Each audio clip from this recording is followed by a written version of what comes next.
not working. My mic. There it is. I hear you. You can hear me. I hear you. I had a great bit there. Damn it.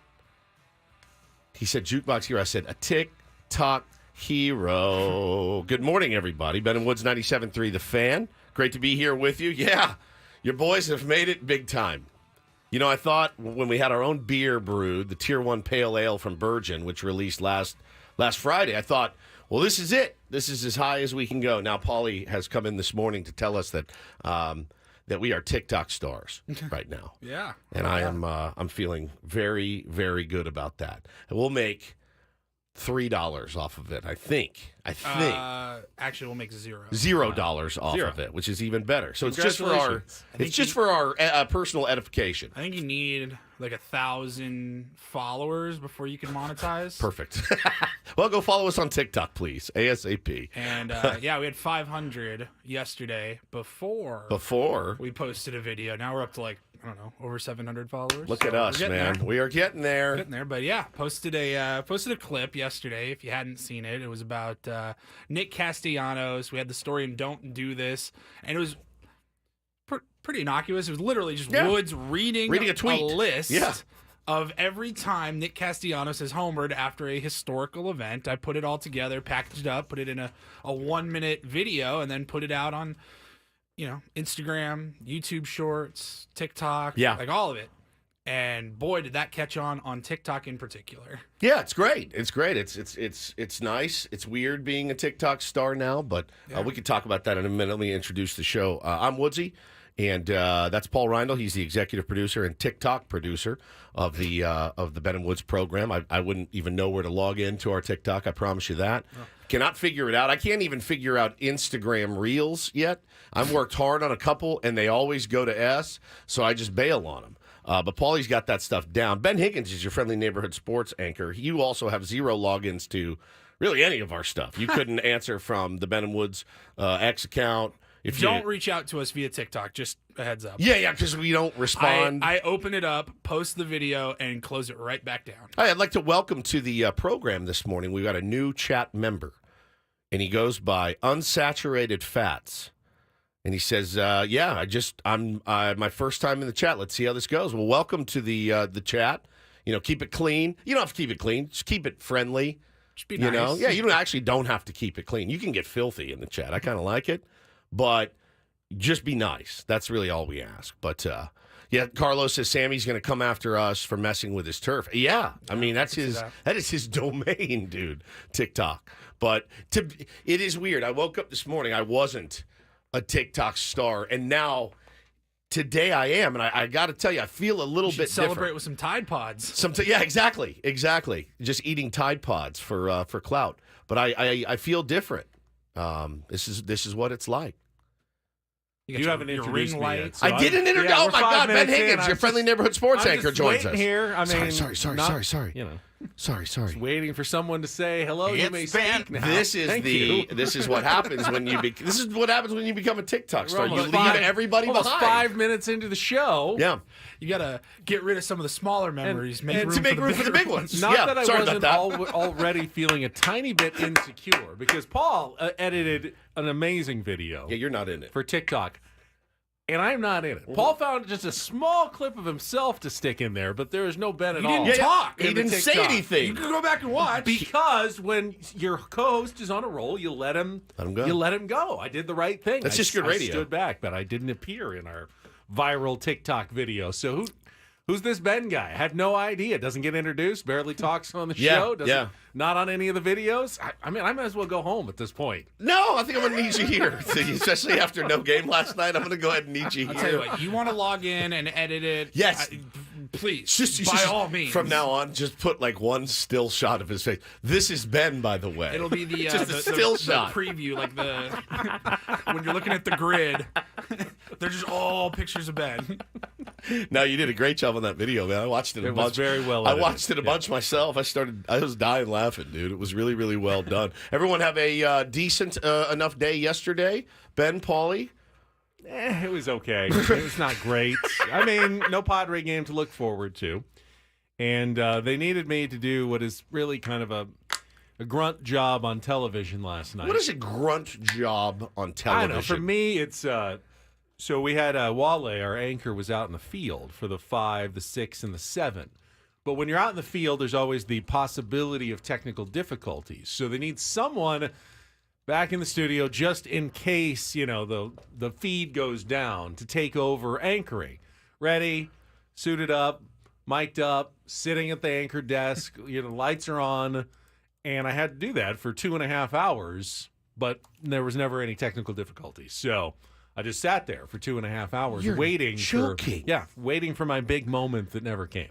You're kidding. Someone has to do it. I bring my laptop. I just work out on the desk essentially, but it's not the most fun part of the job. I mean, it's not difficult, you're just sitting out there, but I'd rather be at my own desk and not under the hot television lights for 2.5 straight hours for no reason. Also, like the feeling of the impending call. Sure, it'll happen. I after about 5 minutes, I just stop worrying about it. I go, they'll let me know if they need me. You're in the bullpen, and you're literally you just keep throwing.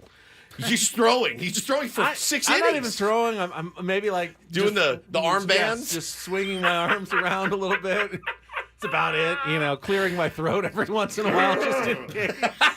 That sucks so bad. They really.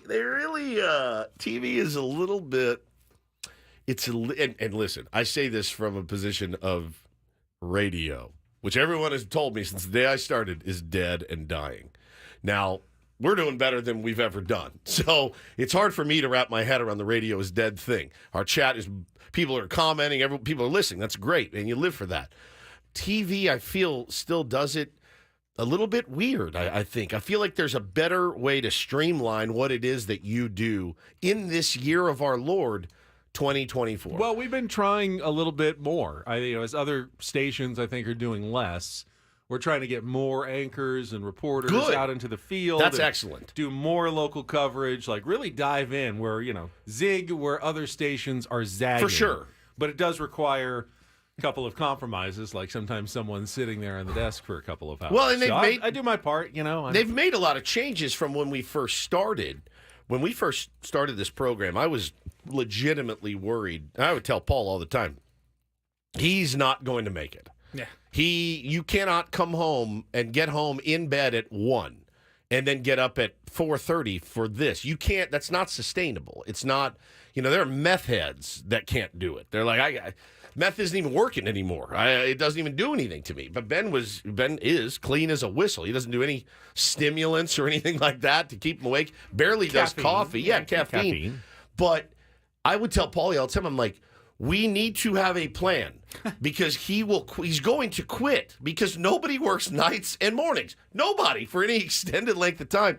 But in the last couple of years when COVID hit, you've actually been able to record some stuff and then get home at a much more reasonable hour. Yes, it's definitely been better for me. And us as well. I really don't quit anything. That's the thing. I'm not a quitter. They're gonna push you out. Kind of. That's the thing. It's more my worry than you should be not that worried about me quitting. Well, I'm not now. I was then. Then when you were getting 3 hours of sleep, and I remember back then I had just met Ben, and it would be a Friday afternoon. And I would say, we're exhausted, we're a new show, trying to get our footing under us.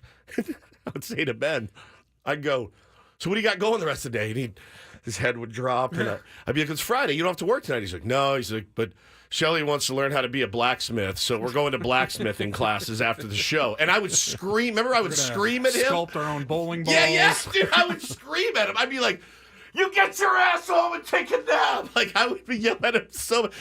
He's at some stable somewhere hammering horseshoes on a horse. He's like, well, this is super fun. I'd much rather be doing this than be asleep. I would die.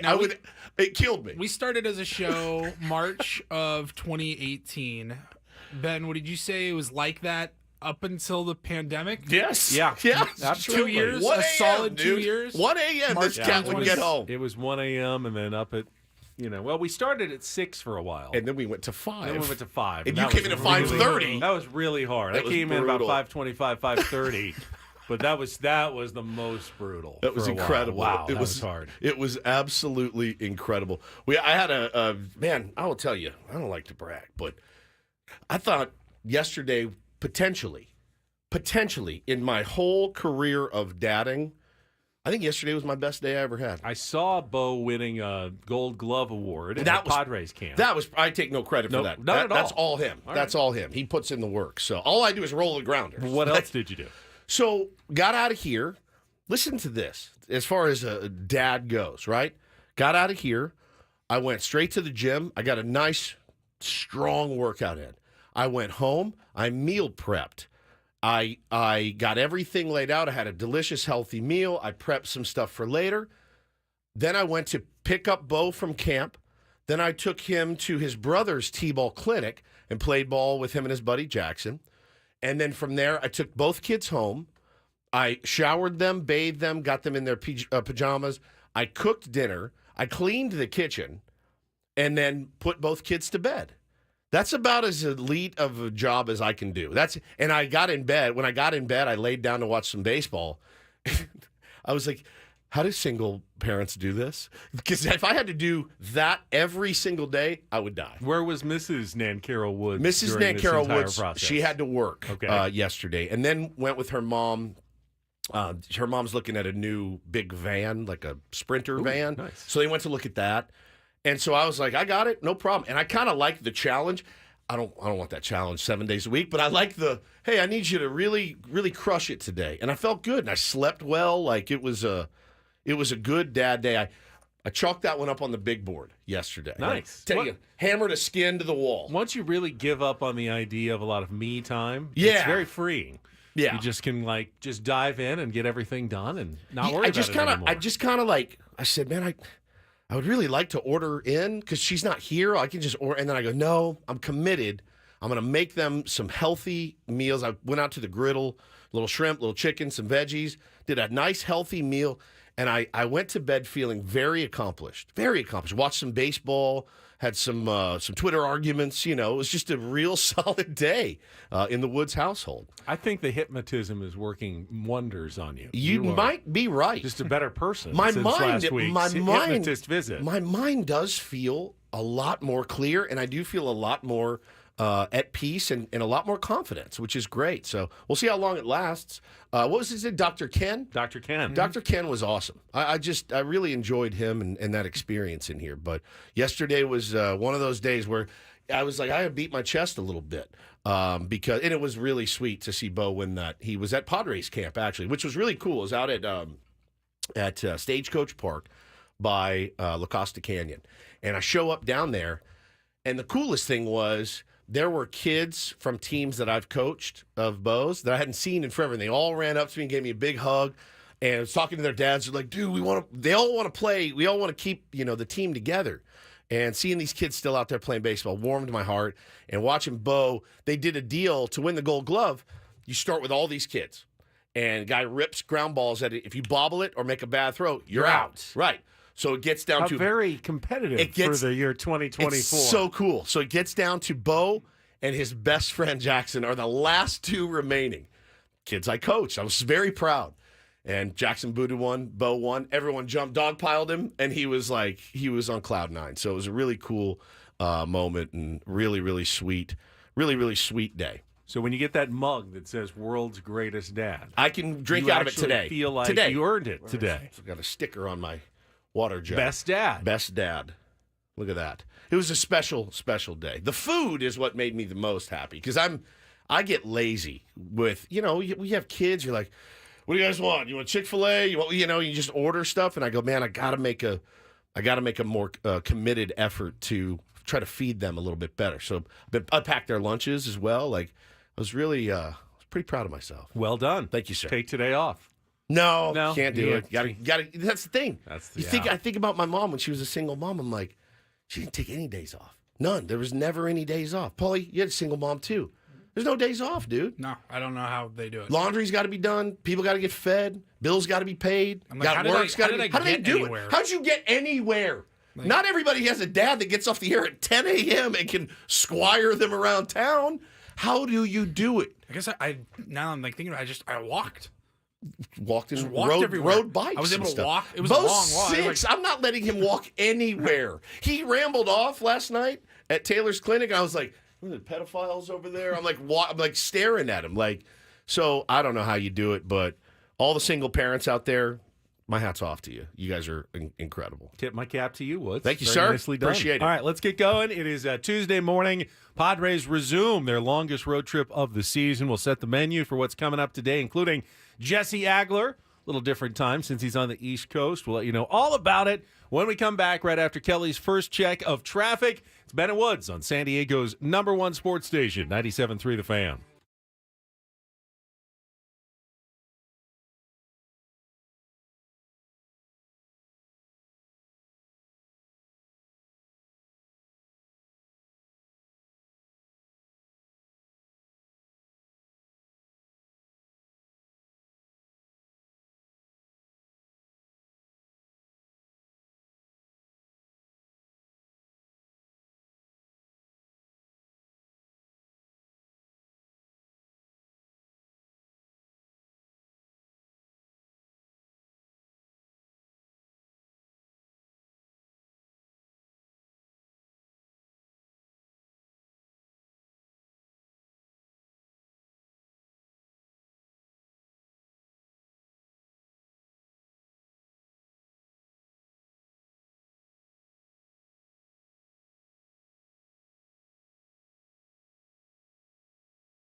I don't want to add too much importance to just one series out of a 162-game season.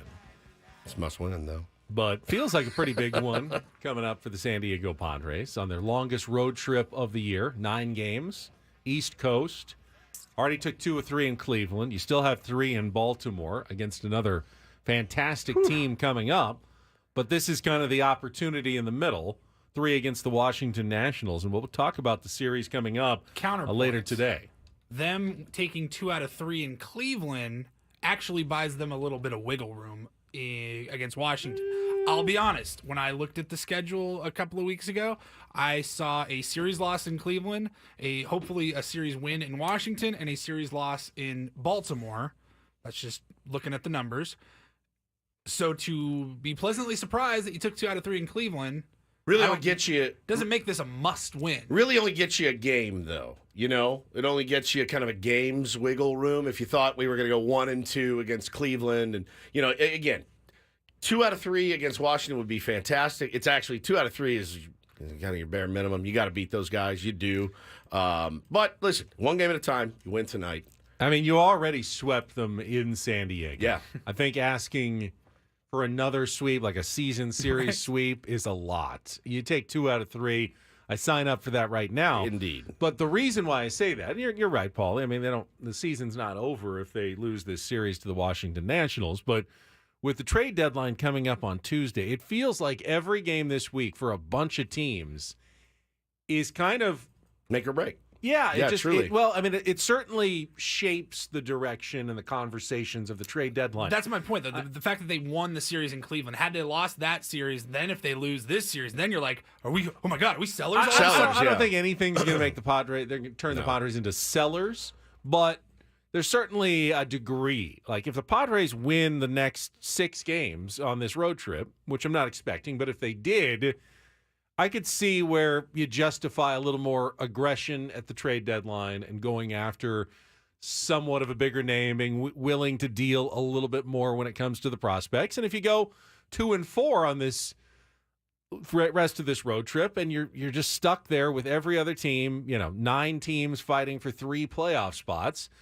you're going, do we really want to commit anything beyond the bare minimum to pick up more players at the trade deadline when it might not make a huge difference for us? So that's why I feel like these games in particular just kind of steering the direction that the rest of the season might go. Yeah, I mean, and it is interesting when you talk about having to get through the regular season, which is why, for me, the 162-game season will always be king, obviously. And it's why I laugh at Dodger fans sometimes when I'm like, bro, you took 100 games off of that. 100 games of having to manipulate your starters and your bullpen and the wear and tear and the travel and everything else that comes along with it. That's why it's such a grind of a season.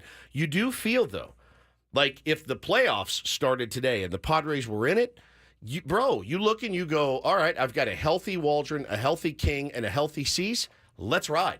Let's absolutely ride. I feel like we are winning that first short series. Now, you get to the next series, yeah, you might have a problem in game 4. But you take your chances, man. They have a good team. They have a good team that's hungry. They have a good team that battles. They have a good team that can hit. They have a team that can run, that can play defense. Like, nobody wants this team in the first round if the playoffs started today, period. And I saw somebody tweet yesterday, if we really need to go out and get 2 starters and a bullpen piece, are we really a playoff team? My answer is yes, absolutely, because there's a ton of teams right now, luckily, that built up a really big cushion, and they're looking for 2 starters. They're looking for bullpen help. Yes, the answer is yes, yes, yes. What do you have in front of you? You have a team that has shown the ability to come back, a team that has shown the ability to create runs where there weren't any.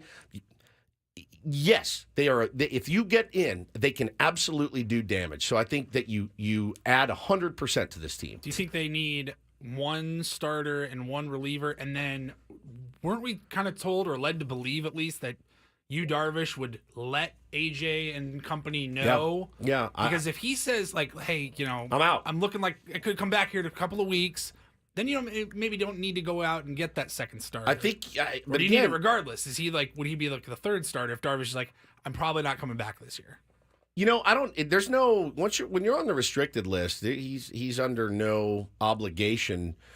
I believe the report I heard, if I don't want to speak out of school here, but that yes, he would be in communication. He hasn't disappeared. I'm sure he's been in communication. He's a grown up. Yeah, they're having somewhat regular communication. I promise you. Yeah, even if I it's just guarantee an you. email. Sure, he hasn't just fallen off the face of the planet. Right. I'm and saying not if talking to he the were to Padres. say, whatever's going on, I won't be pitching this year.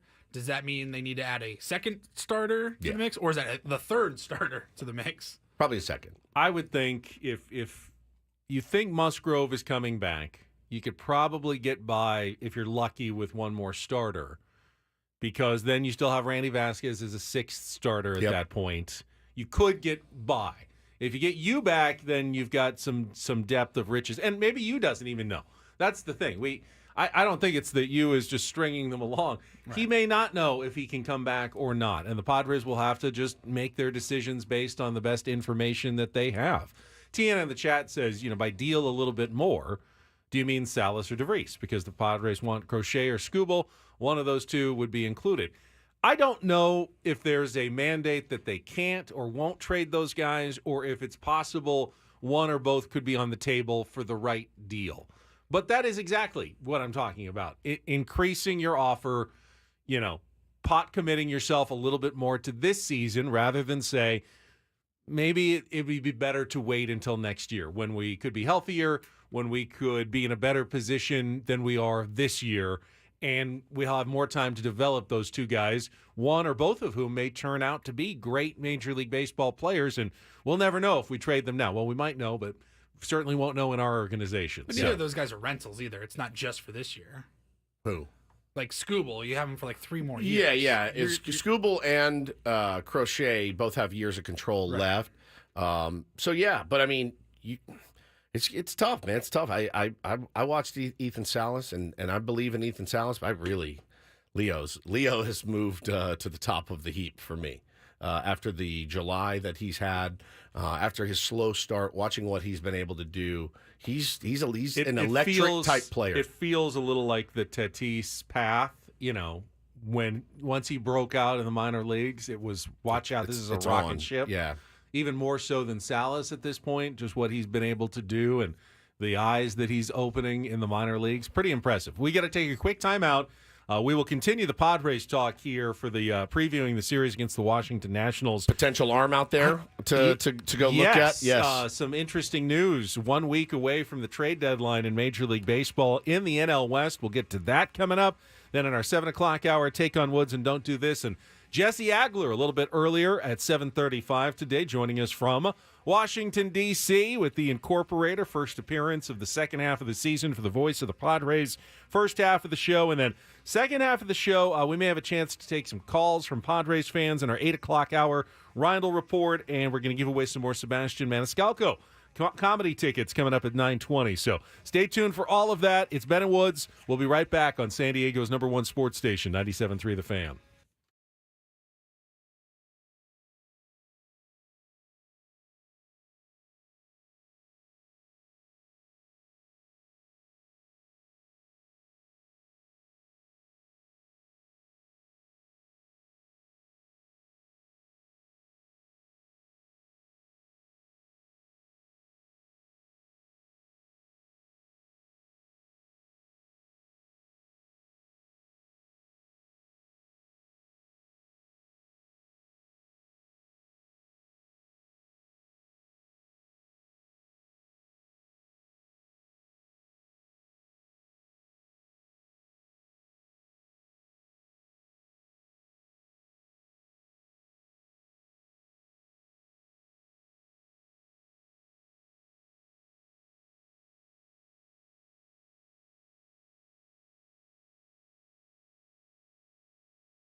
If you think we spend our breaks talking about which pitchers the Padres might acquire at the trade deadline, we do. Yeah.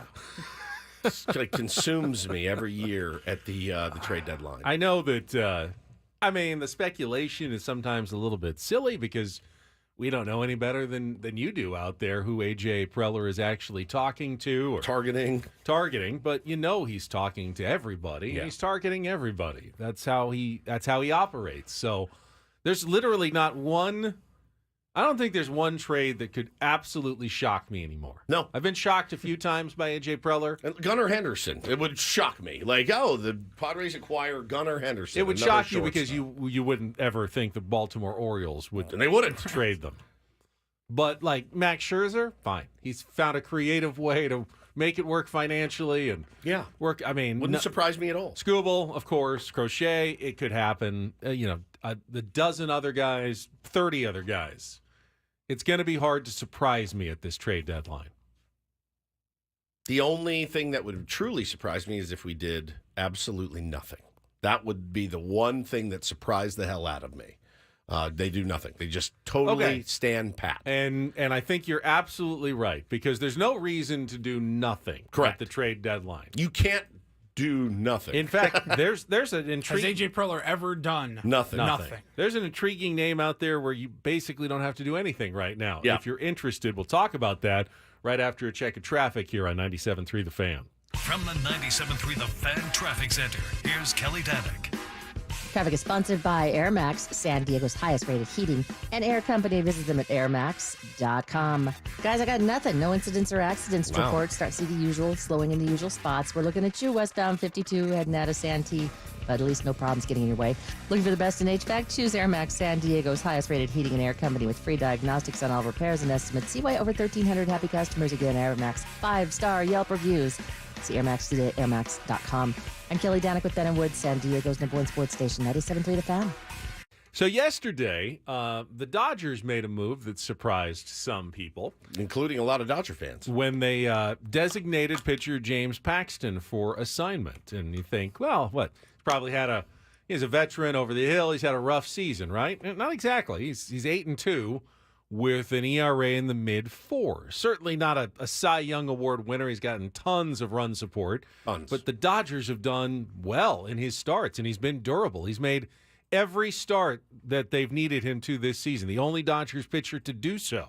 He's a commodity that other teams would, sell their pinky toe for. A pitcher, a durable pitcher who's eaten a few innings every 5 days the entire course of the season and giving his team at least a chance to win in every game.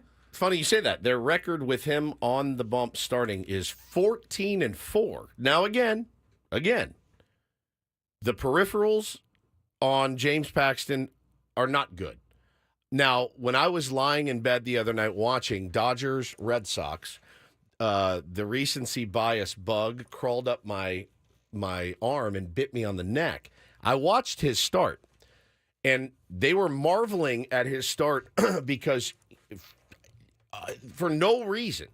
I mean, his fastball sits 93. He was pumping 96, 97 that night. And carved up a really good Boston Red Sox lineup. Just carved them up, and everything was working. So after his he had a really, really nice start early in the season, but after his best, most recent start, they sent him packing the next day because they've got Gratterall coming off. They've got Kershaw coming off. They had River Ryan. Glasnow's coming back. Coming back tomorrow. So, again, Bueller's should be coming back soon. They have an embarrassment of riches as it stands. And finally, they've had a lot of guys injured, but they've got guys coming back now. They just didn't have room for him, and so they DFA'd him. And it's a tough business, man. I mean, the guy goes out and has his probably best start of the year, and he's out of a job the next day. But one man's trash is another man's treasure. Now, again, James Paxton is not the guy that puts this team over the edge. And if they pick up James Paxton and do nothing else, I'm going to be pretty disappointed. That being said, I watched his start. He looked nasty. He's made every start. He averages 5 innings per start in 18 starts. He's exactly at like 90 innings. So he's somebody that can eat those innings that you don't want Michael King to be overused. Well, and Paulie, 6-man rotation time, essentially, something to that effect. But I don't know. I don't know if there's a next level to James Paxton. I don't know that he's not, in my opinion, one of those guys that would come here and Ruben would say, "Oh, let me get him in the lab," and But I just know what I saw. I know I saw a guy going 4 miles an hour above his average fastball and looking quite comfortable doing it against a really good team. So I think you have to take a look at that. The biggest argument against him is, of course, the Dodgers let him go. Correct. And why do you let a commodity that's worth anything just go if you had any faith in him? And that's a red flag. I mean, that's admittedly a big red flag on James Paxton. Yeah.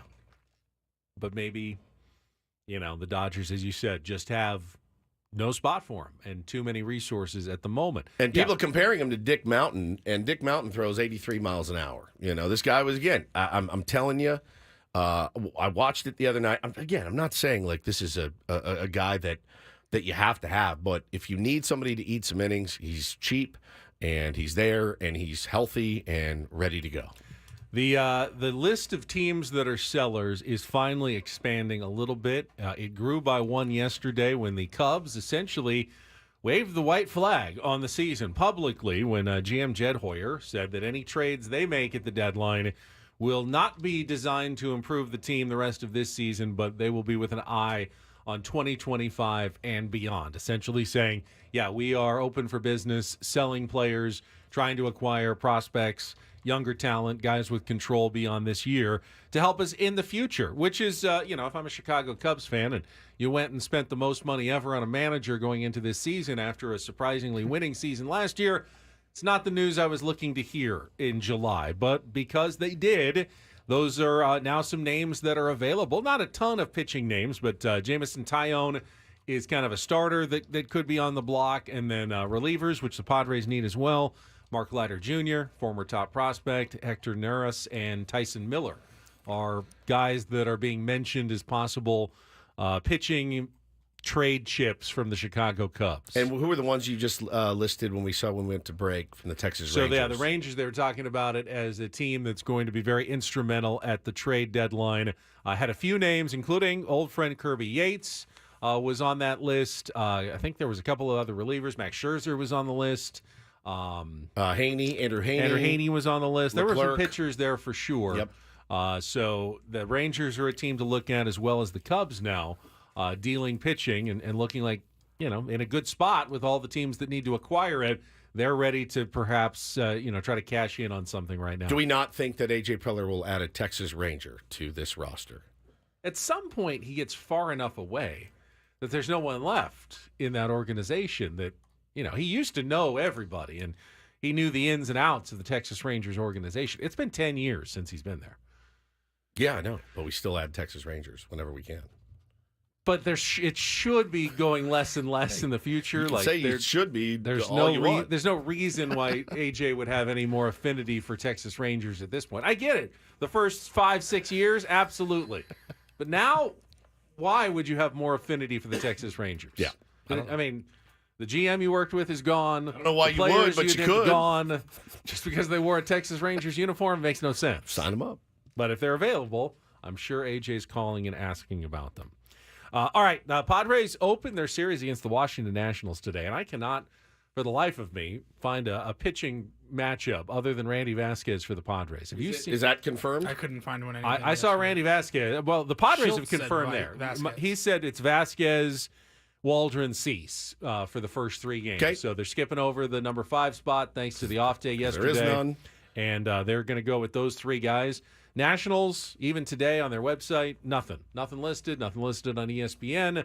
That's probably a good sign if you're the Padres. Well, I mean, they bring some kid up nobody's ever seen. We've seen how that's gone before. They go with a bolt. They go with an opener, a hard thrower. It just I always like to know what I can expect when I'm watching a game. But Davey Martinez being a little cagey right now, perhaps, Benny, or just really not having any idea what they're going to do. They may be working on trades and stuff as well. They're a team that's probably going to be sellers. So it's that time of year, man, where expect the unexpected is the best advice I can give you. Now, we do know they'll be facing old, Padres prospects in C.J. Abrams, who went to the All-Star game, and now James Wood, who was promoted just a couple of weeks ago, hit his second home run of the season on Sunday, a big one, a tie-breaking 3-run shot to help the Nationals sweep the Cincinnati Reds. And they're doing a lot of James Wood features and pieces and talking about him. He's kind of the flavor of the moment, thinking this, guy could be a big star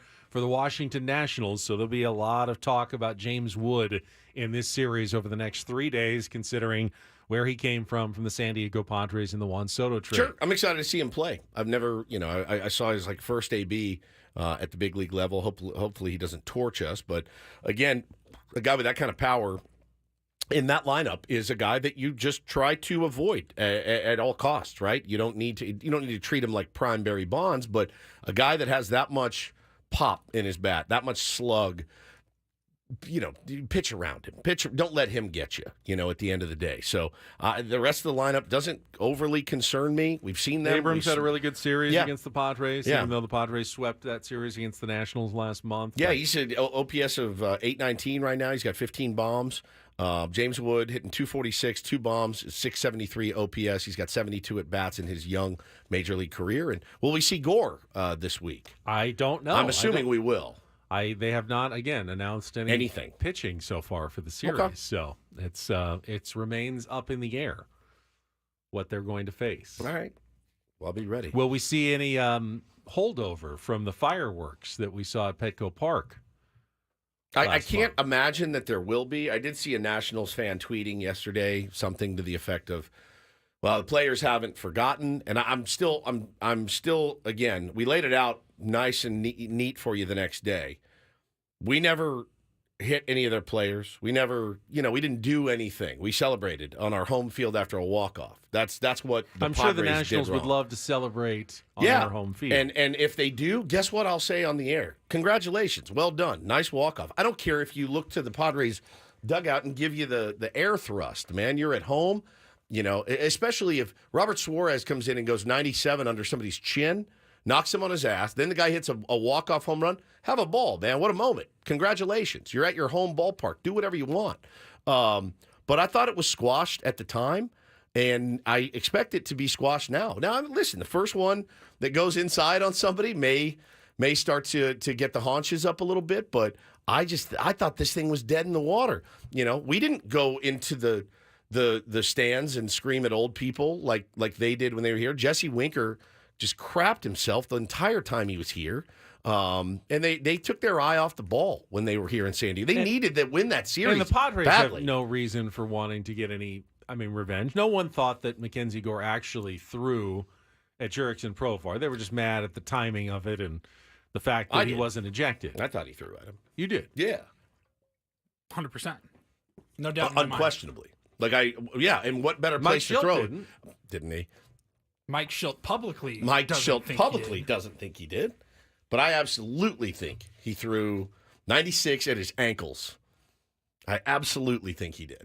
Well, he did throw 96. Yeah. I think he did it on purpose. I don't expect any carryover. I really don't. I thought it was handled. I actually thought it was handled well after it all ended. Fine, no problem. Move on. It's a good cautionary tale, right? Because when the Washington Nationals came in here, they were playing pretty well. And they 100% took their eye off the ball that entire series, and they let Jurickson Profar get in their dome for 3 games. And the Padres won them all.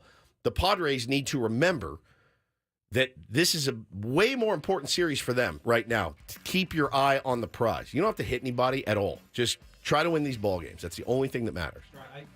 I did find they have announced a couple of pitchers for the next 2 games, just not today. So I will give you those, and we can play some Take on Woods when we come back with our second hour of Ben and Woods. Don't go away. More on the way on San Diego's #1 sports station, 97.3 The Fan.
Yeah, so I guess it's just today that remains undecided for the Washington Nationals pitching rotation. Tomorrow, Matt Waldron will face Mitchell Parker, who's actually pretty good season. 17 starts, got a sub-4 ERA, a whip, a 1.1 something. Righty, lefty, do we know? Righty, I believe. Nice. Padres did not face him. No, he's a lefty, actually. Lefty, so oh boy. got another lefty in there. And then Patrick Corbin, the veteran, is going to pitch in the series finale against Dylan Cease. Of course, another lefty there. So get some Donovan Solano action in the next few nights, I would imagine. Yeah, With hasn't played in the first half, in the second half of the season yet. Get him going. Who do you take out of the lineup, though, if you want to get Donovan Solano in as let's say you get him in as designated hitter, who do you take out of the lineup? You probably give Crony a day, maybe. Okay. Just one and day. then Arise a day. And then maybe Arise a day. Yeah. One each. Because you got to leave Xander and Manny in against lefties. Yep. Probably Kim in against lefties as well. So they each get a day. Donovan plays, and then you go back. Who plays right? That's a good question. Can Donovan Solano play right field? Don't think so. I don't think so either. We just had a day yesterday, though. Who did? Everybody just had a day. Yeah, everyone just had a coming off day. the All-Star I break. mean, Yeah. That's And they get a day off on Monday. Well, if you love the matchups, though, you need to get Solano he's been a really nice find for this team, and for him not to play at all the first 3 games is it is what it is, but got to get him some looks. I mean, do you call anybody up? They've had Eggy working in the Eggy's been working in the outfield in AAA. He's good against lefties. Is that a possibility in one of the next at least 2 games against lefties that we know about in this series? Tirso Ornelas was added to the 40-man roster, not to the 26, but he's an outfielder as well. Now, he's not a right-hander, but lefty. He's a lefty. But do you call someone up, or do you just ride with David Peralta, who's had a pretty hot bat, and just have him go up against lefties, even though he's obviously stronger against right-handed pitching? Yeah, I don't know. I mean, good. I would say a good problem to have, but no, that means one of your Fernando Tatis Jr. would be an excellent. He'd be an excellent option. add. Yes, to right field. Yes, in right field. I don't think he's quite ready, as he's just doing some light jogging and whatnot. But listen, you got to keep these guys sharp, because we need all these cats in the second half. People in the chat are saying, does Ha-Seong Kim get that spot on the bench if we're talking about giving somebody a rest? Slide Xander over to short, potentially. You could, but again, Ha-Seong Kim against lefties is pretty good. Is usually pretty good. So you don't want to take the right-handed bats out of the lineup against the left-handed starters. That's the luxury of a little bit of depth. Padres have it in the infield. They still don't have it in the outfield until Fernando Tatis Jr. comes back. So that's kind of where we're looking at right now. We've got lines open for Take on Woods coming up in a few minutes. 833-288-0973 if you want to join us. 833-288-0973. Let's see, a couple other baseball notes from yesterday. Interesting game last night as the Dodgers and Giants played. And I know some Padres fans, including Woods, were kind of seething a little bit as they saw who made the start for the Dodgers in his Major League debut. River Ryan. Yeah, looked good. Which, if you might remember, just kind of a former, somewhat low-level Padres prospect. By the way, I don't think we even had him pitching, if I'm not mistaken. He was like a... Did they convert him? They converted him. They traded him for essentially nothing. For Matt Beatty. Matt Beatty. Who makes a month of Matt Beatty? Who's an Amarillo sod poodle right now, Matt Beatty is. And I watched him come in last night. And, I watched him pounding the corners. I watched him throwing 95, 96 with a lot of confidence. Got a good team behind him. Teoscar Hernandez had a big night, knocking in all 3 runs, 3-2 win. Outdueled Blake Snell. I got to tell you, I'm watching last night. And I'm like, all right, well, I didn't know anything much about River Ryan. I just knew he was a Padres prospect, so I'm watching him. And then then Blake Snell's on the bump, and I'm like, ugh. And then they cut to the dugout for a challenge, and there's Bob Melvin, and then there's Ryan Christensen on the phone doing his bit, and I'm like, I just had like the icks, man. I was like, this is too much. This is too much. I hadn't really seen Blake throw in a while. Blake throws one. 95, little bit off the plate. He does the Blake Snell jump because he doesn't get the call. And I just had I was like, this is all too familiar right now, watching this. 6 innings for Blake, 4 hits, 2 earned runs, 4 strikeouts.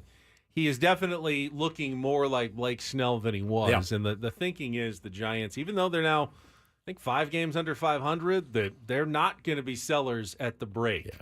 They're still counting on Robbie Ray and Alex Cobb coming back from the injured list and trying to make that second half push. But it never happened under Bob Melvin with the Padres last year until it was too late. Can the Giants avoid the same fate as the San Diego Padres this year? Didn't help yesterday that they lost 3-2 to the Dodgers. The Royals-Diamondbacks game was interesting as well, with Bobby Witt Jr. getting 3 legs of the cycle, the toughest 3 legs, the double, the triple, and the home run. And then he needed the single, and he got drilled by the Diamondbacks. And then the Royals came back and retaliated, leading to some benches clearing, extracurricular activities. You were watching that too. What did you see in that? So I watched Bobby Witt Jr. come up to the plate and wear one on the hands. And you saw immediately the Royals dugout. I mean, again, a single away. The Diamondbacks are getting bodied. They just bust him in, hits him on the hand, and you see Salvi Perez I think he was in the hole, and he just goes, F. And he was so mad. And he's like, that's effing BS, right? So I knew at that point, as soon as I saw Witt get hit, a single short of the cycle, I went to my MLB app and I put the game on because I knew what was coming. Well, I suspected I knew what was coming, as watching baseball my entire life. And a guy named John Schreiber comes in. The first batter he faces is Alek Thomas. Alek Thomas is a left-handed hitter. And Alek Thomas was visibly waiting to get hit. Then he grounds out, I think. Then Ketel Marte comes up. And Ketel digs in. He's a veteran. He's like, go ahead, hit me if you want to. And I think he grounded out. Well, then the next guy comes up, and it's Gabby Moreno. And a couple pitches, and next thing you know, boom, got him with a little slider, like 81 miles an hour on the hip, essentially in the back. And he just flipped his bat, ran to first, get it, it's over. The thing that surprised me was Torey Lovullo coming out and just chewing the umpires out after both teams were warned. And yeah, man, he says, well, obviously we're not going to hit one of the best players in baseball. It was an accident, and this and that. Now we got a warning. We can't pitch inside. So look, it's happened 75 billion times in the history of baseball. I will say, watching Schreiber come in and have his teammates back is pretty cool. And again, I've been arguing with this preteen on Twitter for like 2 days. He's like, I don't like this violence. And I'm like, is it violent? Or is there a way to do it? Again, I've never wanted to throw at somebody's head, neck, shoulders and down is fair game for me. Gabby knew it was coming. He knew exactly what was coming. He took it. He wore it. He went to first base. This is the part of the game that I like, that part of the game. Having your teammate, defending your teammate is a really good thing inherently. Now, there's no other way to do it instead of going up and saying, hi, how are you? I'm John Schreiber from the Kansas City Royals. I really didn't like when you threw at my teammate. That really hurt my feelings, and I'm sad about that. That's the Padres way. That's the Padres way. Yeah, that's the Padres way. And that's always bummed me out. It's always bummed me out. And I saw excuses last night. Well, when it happened to Tatis last time, we didn't have a very big lead or we were trailing. And okay, fine. Situational is fine. This was a perfect time to do it last night. Is there a trend now in baseball, though, that you're trying to hide it a little bit when you retaliate? Oh, absolutely. By making it a slider. By throwing at the ankles. Throwing at the ankles, yeah. I think not just a fastball in the back anymore. Fastball to the back, yeah. Is that making it like missing the point, though? If you're retaliating, don't you want it to be a clear retaliation? Fastball, at the hip. That's how it's supposed to be done. Stare him down. Not a slider. Let him know. Not a ball at the ankles. Yeah, you stare him down. Don't pull it was a curveball. It slipped. Yeah. It slipped out. No, if you want it, if you want to do your ejection, do it. And then you move on from that point. But this deception, oh no, I didn't mean to do that. Why would we do that in that situation? I think these days you almost have to, right? You just have to. I mean, let's just say Profar gets drilled tonight. Yeah, if he gets hit, like the Nationals are still salty from last month. You're going to see bloodlust on my Twitter account. If Profar gets drilled tonight and the benches don't clear, I'll be extremely disappointed in every single person on that team. You don't get to hit someone twice. I know. Whether or not the first one was intentional or not, you can't just hit the same guy again. Trust me, buddy. I know. I will lose my mind if somebody gets squirrely and throws at Profar or something. But no, man, it's happened. It's happened to the Padres so many times over the years. where it doesn't even get guys off their feet, in the dugout, really. I mean, man, let's never forget that one, Manny 98 to the back.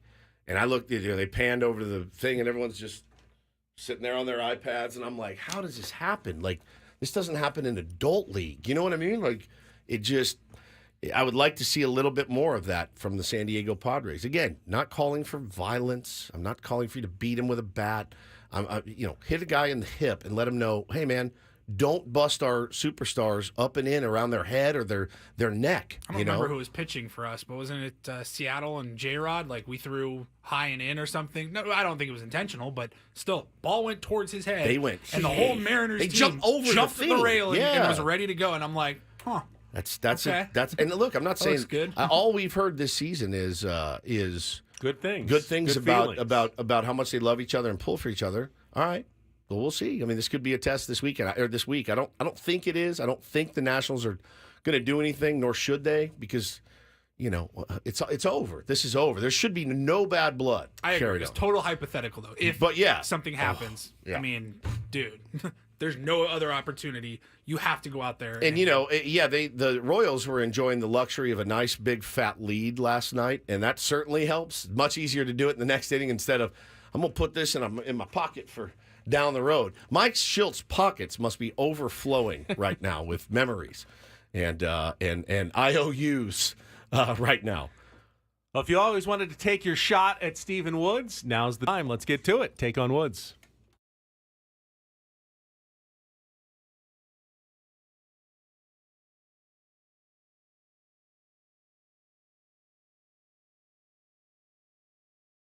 Take on Woods is brought to you by Valvoline Instant Oil Change. It only takes 15 minutes. You don't have to get out of your car. For directions and discounts, go to SoCalOilChange.com. That's SoCalOilChange.com. All right, let's, you know what? I'm going with our friend Jordan in North Carolina today, and there's a reason for it, because I need to get rid of one of my categories, and I think he's going to help me on this one today. So good morning, Jordan. How are you? What's up, Ben? Good to be back. It's been a minute. All right, let's see if you can take down Woods. I know what you're going for. We got seen and heard. We've got 3 times a lady, but girl power, and I know you like to go with the newer music, and that's the 2000s and 2010s category, which I think is your best shot. So is that what you want to play today? That is exactly right, and you know how I do it. Give Woods the category. I want him to know. Yep. Take on Woods is brought to you by Valvoline Instant Oil Change. Only takes 15 minutes. You don't have to get out of your car. For directions and discounts, go to SoCalOilChange.com. That's SoCalOilChange.com. You're playing to qualify here in July for the 2-night getaway to the Rio Las Vegas.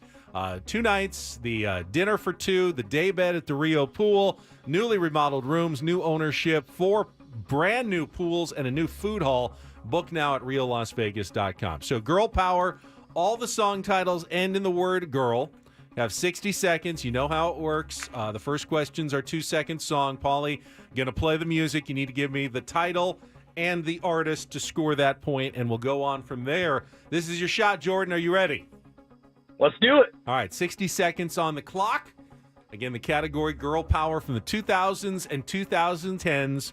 Your time starts when Paul plays the music. Good luck, Jordan. Let's take on Woods. This was never the way I planned. I Kissed a Girl, Katy Perry. Correct. Australian band Jet had their highest charting single with which debut hit from the year 2003. Are You Gonna Be My Girl? Correct. Gwen Stefani jump-started her solo career with which single that ended up at one of the top hits for the entire year 2005? Hollaback Girl. Correct. Luke Bryan asks who to shake it for me in the title of a 2011 country mega hit. Pass. 1 year before Seven Nation Army, which critically acclaimed song became the first to hit the alternative charts for the White Stripes. Oh, I bet he's going to get this, but I don't know. Let's go back to the other one again. Luke Bryan asks who to shake it for me in the title of his 2011 country mega hit. Oh, I think you stumped me here. Country can be. See if I can use the remaining time to try to think of it. Oh, it's gonna kill you. You're gonna know it. What is it, Paulie? Country Girl, Shake It For Me. Yeah, Country Girl, and the other one one was of the worst songs of all Fell time. in Love with a Girl by Seven Nation Army. I do think Woods likes the White Stripes, or not by Seven Nation Army, I'll but tell the you White right now, Stripes. I don't think he's getting the Katy Perry. But I think he's going to have trouble. He might have trouble with Hollaback Girl. I don't know. We'll see, Jordan. Hang on. You got 3 as the score. Bring Woods back into the studio. What are you doing? It's quiet in here. Yeah.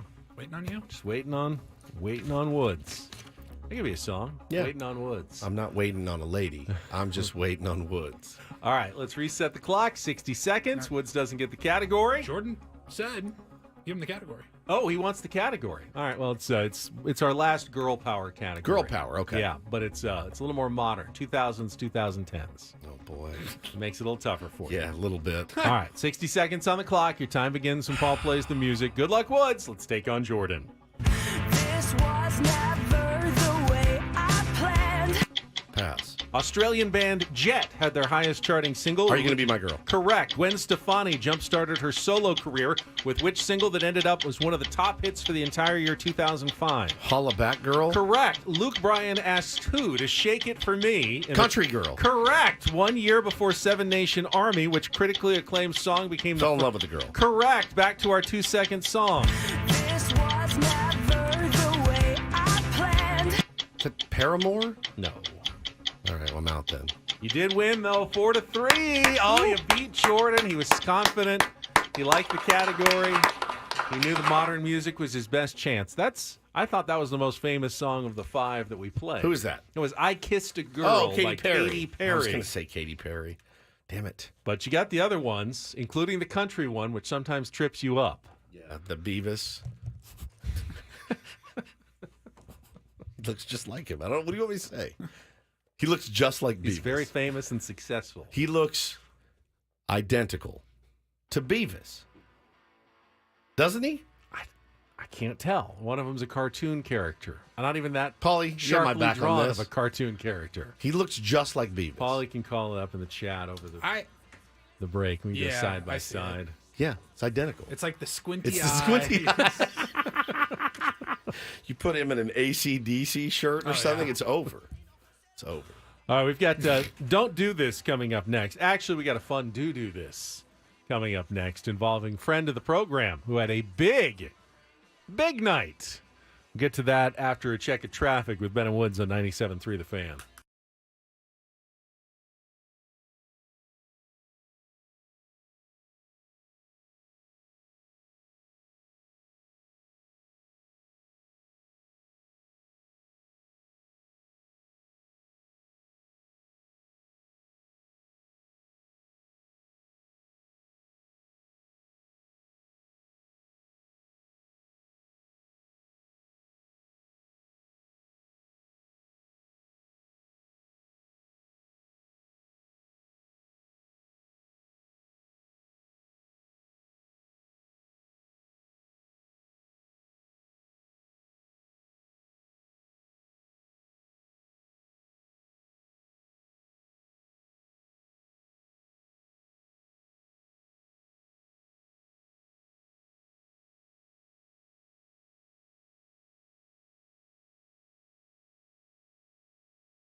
Don't do this. Brought to you by the Craft Taco in Sorrento Valley. Craft Taco is some of the best quality tacos in all of San Diego. Go to thecrafttaco.com. Take a look at their happy hour specials today.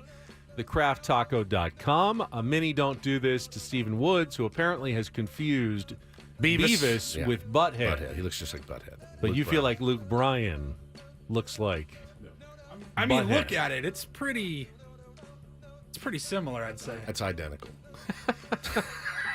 It's identical. there is a certain Yeah, resemblance. a little bit. I misspoke. I'm sorry for the misinformation. I think everyone still knew what you meant.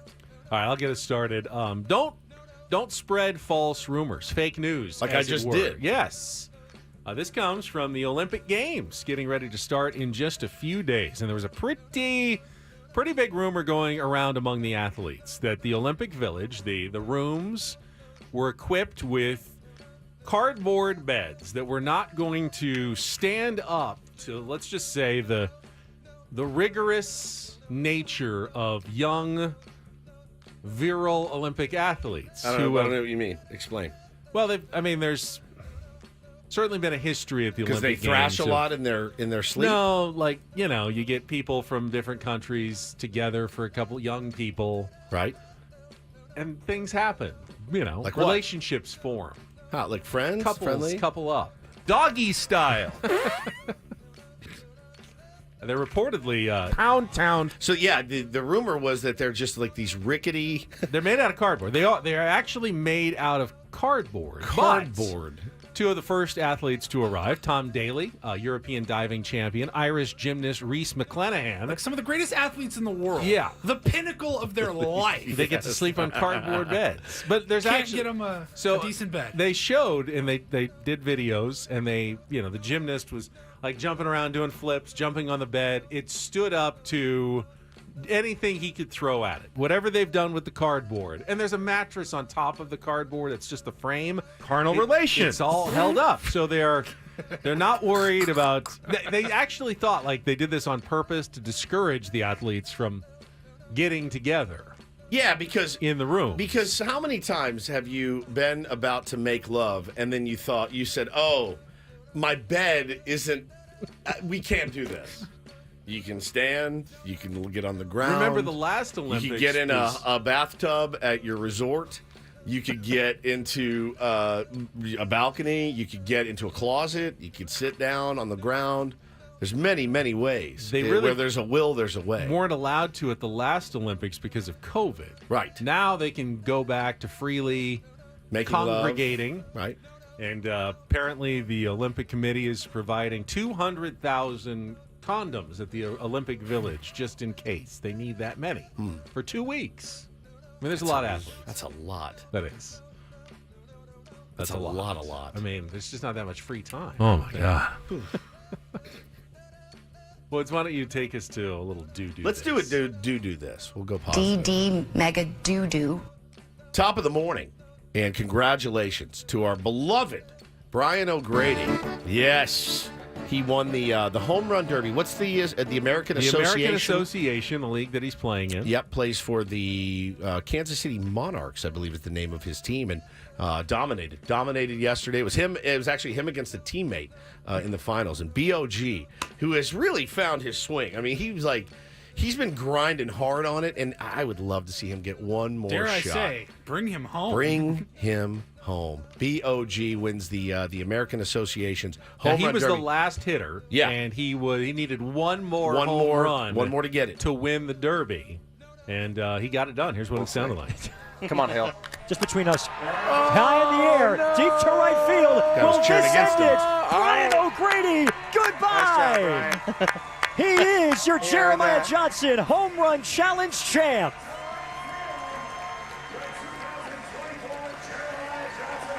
Someone is pouring a beer on his head. Yes. In celebration. Good for him. Yep, and he tweeted last night, I'm exhausted, but this was awesome. So he did win it. Congrats to BOG, and we love BOG. I would love for him to get one more shot at the bigs. Well, just one more taste. And I want to add this, do this as well, because we missed this story DD Mega Doo-Doo. over the 4th of July holiday when we were gone. Terrible story Vikings 4th-round draft pick Kyrie Jackson killed in an auto accident on July 6th. Really just tragic, about to start his professional career. The Vikings, though, yesterday made a pretty cool announcement that they are going to do what they think is the right thing. Not only are they contributing $20,000 for funeral costs, but they will be paying his entire signing bonus of $827,148 to his estate. And they will not assign his number to any other player this season as number 31. And the team is going to be wearing, I think, special patches or decals or something. They're going to put some stencils on the practice field. It's a nice way for a guy who really hadn't even had a chance to join the team other than, I think, some off-season workouts at that point. They're doing the right thing by him and his family, so sad, which is a nice thing for the Minnesota Vikings to do. So sad, but that is a really, really, it's the right way to handle it. Absolutely. And that's Don't and Do This for a Tuesday. That was Don't Do This with Ben and Woods on 97.3 The Fan. All right, when we come back, we're going to take you to Washington, D.C. Jesse Agler, the voice of the Padres, our first conversation in the second half of the season. Find out how the All-Star break went for Jesse in that first series against the Cleveland Guardians over the weekend. Talk to Jesse coming up next here on 97.3 The Fan.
This hour on Ben and Woods, brought to you by 97.3 The Fan and the Farmer's Dog. From a healthier way to more energy, when you switch your dog's food to the Farmer's Dog, the effects can feel magical.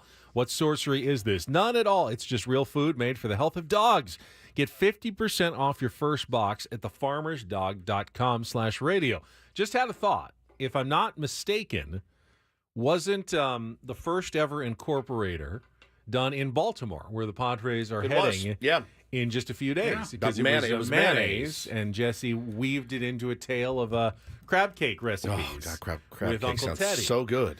So, and they'll be heading to Baltimore again. A very, actually pretty convenient trip to go from Washington, D.C. to Baltimore. And Jesse's standing by in D.C. He will join us right after this check of traffic on 97.3 The Fan. From the 97.3 The Fan Traffic Center, here's Kelly Danick. Got a collision clearing from the fast lane on westbound 52 at the Summit. Cordell and Cordell traffic cam shows a two-vehicle accident on the Rosecrans on-ramp to northbound 5. It's over the right shoulder. I'm Kelly Danick with Ben and Woods, San Diego's #1 sports station, 97.3 The Fan. Now we welcome Jesse in as the Padres continued. Longest road trip of the season, but maybe you were a little refreshed by the All-Star break. Makes it a little more bearable, Jesse? Yeah, no, I mean, look, if you're going to have one three-city trip, first of all, that's not bad. You know, most teams have multiple three-city trips over the course of the season. I think next year, as I peeked at that schedule that came out, there are multiple three-city trips for the Padres. So if you're only going to have one, A, that's a win, and B, as you said, kind of coming out of the All-Star break, not bad. And then the added bonus, I heard you say it a moment ago, you know, having to go from Washington to Baltimore is about as easy as it gets. So, you know, all things considered, you know, it's a long trip certainly, but set up pretty well, I think. Now, you got remarkably good weather in Cleveland as well. Like, it wasn't too hot, it wasn't rainy or anything. Yeah. I don't know. Wood said that maybe some rain in the forecast later this week, but that's kind of almost a minor miracle when you're traveling East Coast in July. Yeah, no, it was so nice in Cleveland. I feel like we weren't even able to enjoy it because we know that, like, there will be a counterbalance to that. Yes. It's like, oh, okay, we're getting 73 and clear skies in Cleveland in late July. And yeah, there's rain in the forecast here all week. Now, it was like on and off yesterday. You know, it was one of those where it says 80% chance of rain, and it looks like it's going to rain every minute of every day. But that's not how it works here. You know, it's smaller storms, you know, they kind of pop up and move around. So it could be, you know, pouring at our hotel, but not at Nationals Park 3 miles away. So, you know, I mean, in terms of the baseball this week, we'll hope to get a little bit lucky and get these in without, you know, any kind of major rain drama. But yeah, I mean, it's supposed to be raining at some point every day we're here. You know, again, whether that means at the ballpark during the game or not, we'll see. But, you know, yesterday, off day, I was out and exploring and definitely had the umbrella, was dodging some storms. And, you know, that's just how it is on the East Coast in the summer, as you said. D.C. is probably a pretty good town to have an off day in. If you like history, and I know you do, and I do, I can't wait till my kids are old enough to take them out there and see. Where did you go yesterday? Did you go to the Smithsonian or anything like that? So yesterday, I'm a big Smithsonian guy, yes. But last year I was lucky enough I got a White House tour, which was really special. I had never been there before.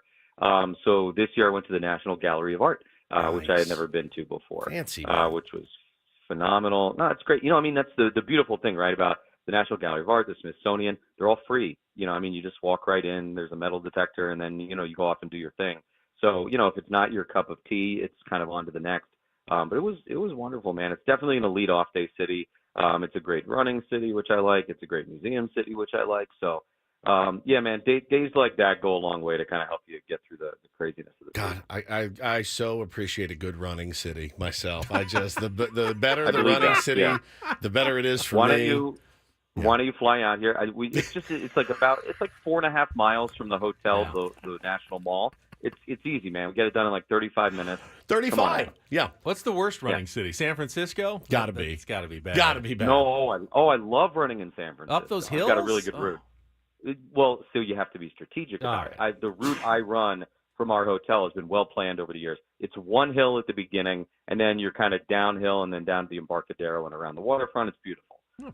But the bad ones, and this is no shot, but like St. you know Louis. the Cincinnati, you know, St. Louis, we stay in a nice neighborhood, so there's some running there. But like putting weather aside, if we stay downtown, but it's like a lot of short little blocks with a lot of lights. There's not a lot of parks. Those are the cities that are not great running cities. Do I the beige cities. I just had a mental image of you. Are you this guy when you're running in, let's say, Cincinnati, and a lot of blocks, you got to stop? Do you keep running while you're waiting for the walk thing to start? You know, you're like in place. Yeah, running in place. Oh, yeah. You are that guy. No. No. Thank God. What I will do is, if I feel like I'm on a really good roll and I don't want to stop, I'll kind of run the other direction and U-turn around. Yes. But I'm not going to do running in place at the walk sign.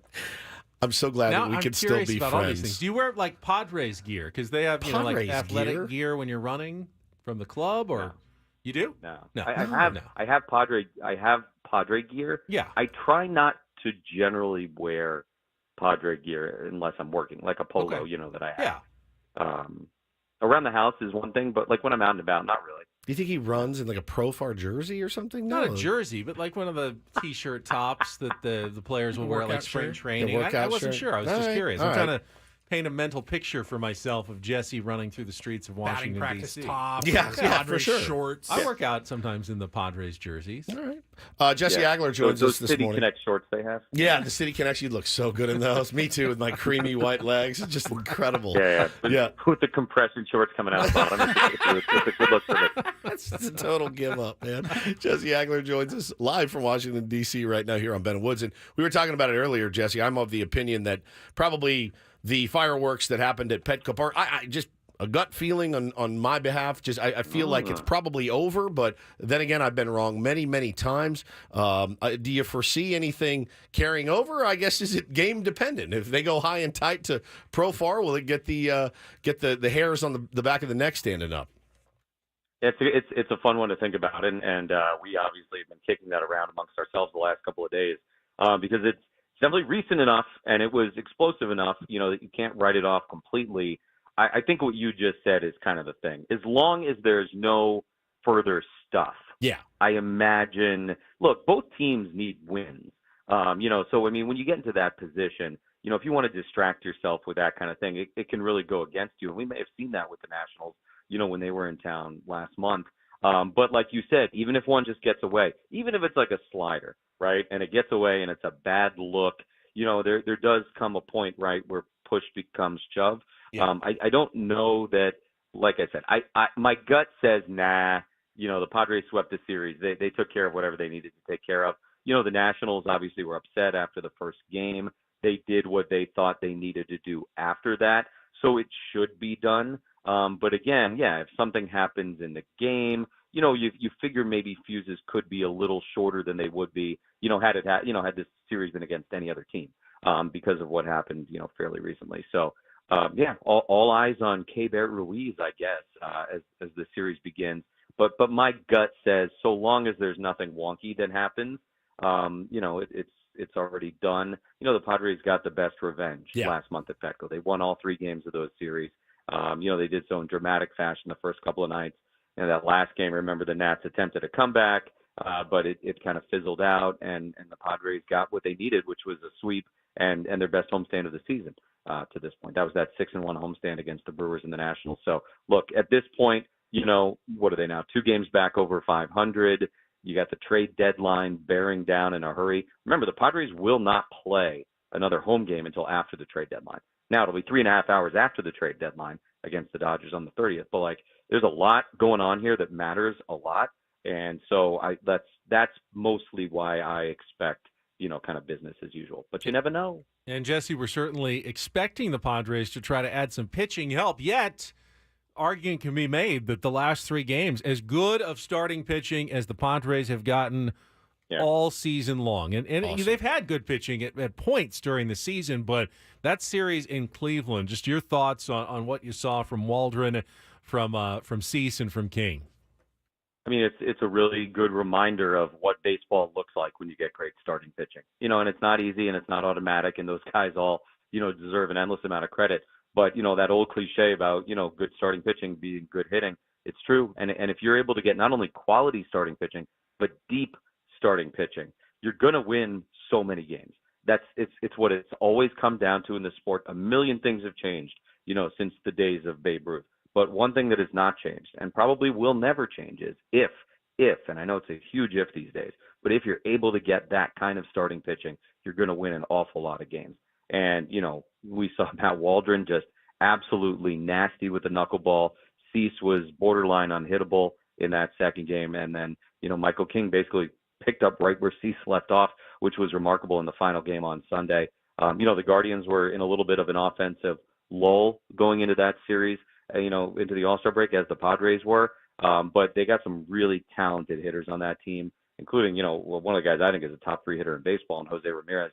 And the Padres just tied those guys up in knots the entire weekend. It was awesome. It's a very kind of good tease of like, boy, what could a playoff series look like?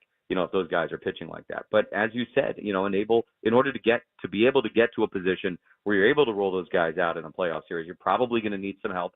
And the reality is the Padres are not alone in terms of needing more when it comes to pitching. So it's going to be a fascinating, week now, between now and the trade deadline, because the supply and demand is way out of whack. And that creates kind of a fun chaos around baseball. It really does. Yeah, it absolutely does. Talking to Jesse Agler here on Ben and Woods this morning. And one thing you always hear about, maybe even worry about when you're a fan at least, and you say, man, the vibes in you this, worry? I a little bit. Less than I used to. Really, less than last year. I'm worrying way less this year than I was last year. And that's kind of the direction of this question was, you hear, hey, you don't want to remove this guy from the clubhouse because the clubhouse would crumble, or you got to make sure that the chemistry is right. You're around this team, way more than us.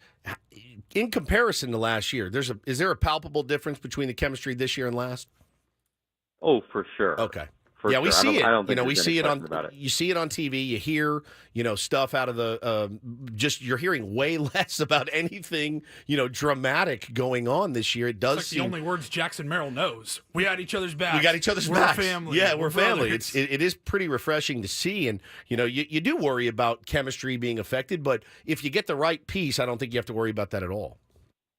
It's one of the really, really nasty variables that is almost impossible to account for before a trade.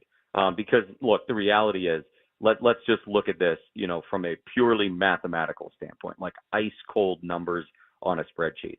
The Padres want pitching. So they're going to go out and they're going to look at who the best pitchers are, who are available, that they think they have the prospect and roster capital to go out and get. And you almost, in a way, can't think about personality. Now, do you check on a guy? Sure. You want to make sure he's not a total cancer, a total knucklehead, but they need pitching. And that is the priority over chemistry, because you can have all the great vibes in the world, but if you have a couple of starters who can't get out of the fifth inning on a regular basis, it ain't going to matter, right? Because you're not going to get to where you're trying to get to. But that does matter. And that stuff does matter. And it's, as you pointed out really well, it's not just, all right, what is the guy you're bringing in? But it's also, if there's a guy or two leaving, what did they provide? So it's a very, very difficult piece of the puzzle. If we're going to call the roster construction a puzzle, I think the trade deadline, you're dealing with a lot of pieces that are face down. And you're really you're like, all right, I think this fits over here, but could also be totally on the other side of the thing because, I can't see the picture. And that's the quote unquote fun of being a general manager in this league, because that stuff is huge, but really, really difficult to account for unless, you know the guy personally or somebody in your front office has been around him before or that kind of thing. But whenever, this team makes a move or is getting ready to make a move, they have in the past, I know for a fact, gone to guys on the roster who have played with player X and been like, hey, talk to me about what kind of guy he is. Sure, you and have that's to. good to get that intel, but it doesn't always necessarily mean you're getting the right information. Just because two guys were friends in some other city doesn't mean it's going to work perfectly here. So again, you're trying to get as much data and information as possible to try and make an informed decision, but it is still really, really difficult. I remember you got us having a conversation a couple of weeks ago, the cliche about sometimes the best trades are the ones you don't make. It's tricky. It's really, really tricky. But all that being said, I do expect action. I think everybody does. And so buckle up. It could certainly start before the deadline. And then, as I said, I think the deadline is a week from today at 3 p.m. San Diego time. So get ready. We'll see. All right, Incorporator time. And Jesse, since you're heading back to Baltimore, scene of the original crime, I thought we'd do a little throwback, a food-related Incorporator for today. But, of course, they've gotten much more challenging over the years. So, Paulie, if you would, please. Fenugreek. Fenugreek. an Indian spice with bitter seeds and aromatic green leaves that have a maple-like aroma and are less bitter than the seeds. Fenugreek. Ooh. Never had that. Have you? You probably have. Oh, maybe I have. Yeah, you probably have. Like in a curry of some sort. I don't really eat Indian a huge food. curry guy. No, I eat chicken nuggets and mac you and can cheese. find You it know in that. the supermarket if you keep sharp eyes out. It's Fenugreek. It's not that exotic, but yeah, It's an exotic fenugreek. word. Yeah, I like that. But it's an odd word and one you wouldn't normally find. You're not going to find it at the ballpark. That I can promise you, Probably right? You're not going to find fenugreek there. Maybe it's Spiro's in one of their bowls or something. I don't know. You can find somewhere at Nationals Park that you think has a fenugreek stand.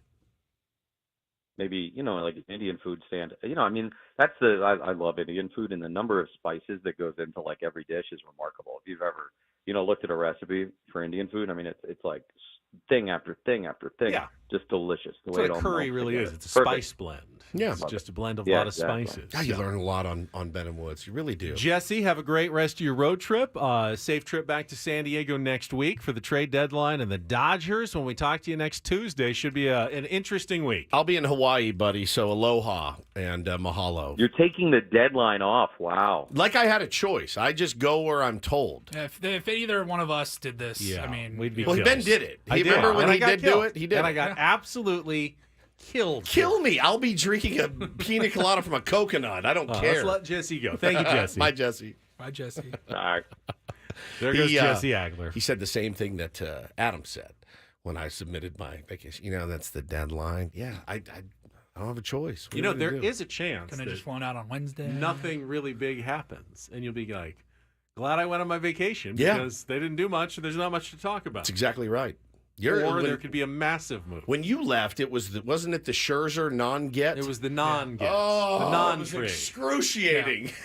That was awful. I mean, we're in here defending Dennis Lynn all morning because that's our guy. That's the thing.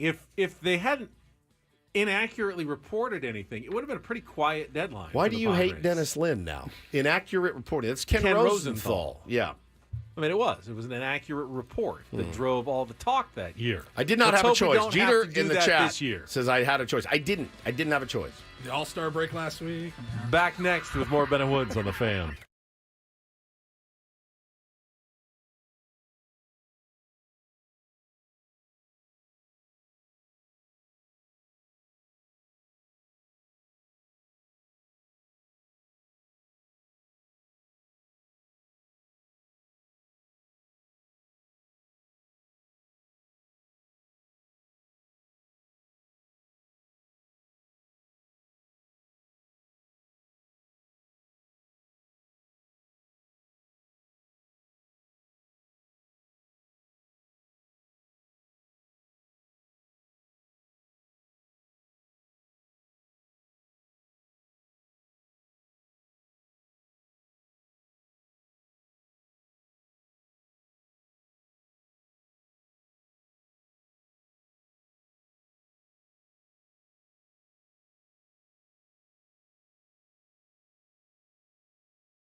All right, we're halfway home on a Tuesday. Ben and Woods, 97.3, the Fan, home of your San Diego Padres. Back in action tonight. Thank God. I'm sitting there watching the Dodgers last night and the Royals just dying.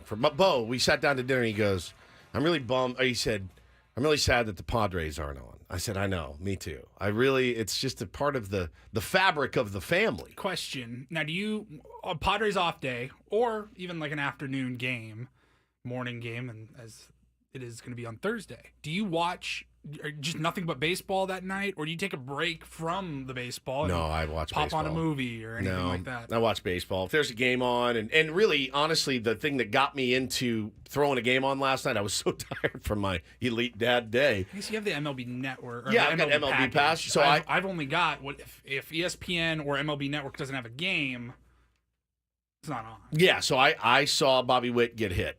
Single short of the cycle, and I went, I'm going to run over to the Royals game and see if there's any retaliation in the next inning. And much to my surprise as a San Diego Padres fan, there was, and it was refreshing to see. And I'm sure Bobby Witt is glad his teammates have his back. It's probably a pretty cool feeling. We just talked to Jesse Agler about the chemistry on this team being better than the chemistry last year, but sometimes I feel like you feel like it still may be lacking a little bit. Like a team like the Royals, when they respond, that is sometimes viewed as a sign of good chemistry. Well, and I do think the way that we responded against the Nationals, I think that was a really good sign with the San Diego Padres. Hey, here's my question, though. There are some exceptions, but I think very few. Generally, the teams with the best records always seem to say the chemistry is great. Right. When things are going well. Teams with bad records, you rarely hear, yeah, we may be in last place 42 games out, but man, the chemistry on this team is fantastic. No, I mean, I've seen it. Is the chemistry creating the record, or does the chicken or the record egg? Create the chemistry? It's the chicken and the egg, certainly. But I do, do good teams ever, the opposite? Do good teams ever be like, we all hate each other, like there's terrible chemistry? Oh, that's happened on multiple occasions in the history of baseball, certainly. But you don't have to all be best buds to win ball games, but I don't think it hurts you. Ultimately, some guys are not chemistry guys. Yeah. In fact, just not. I would say the majority of people are just going to go with the flow and follow a handful, maybe even just like one or two guys who set the chemistry for a clubhouse. And that's how it goes. And you can't really change that. I'm not a chemistry guy. Woods is the chemistry guy on this show.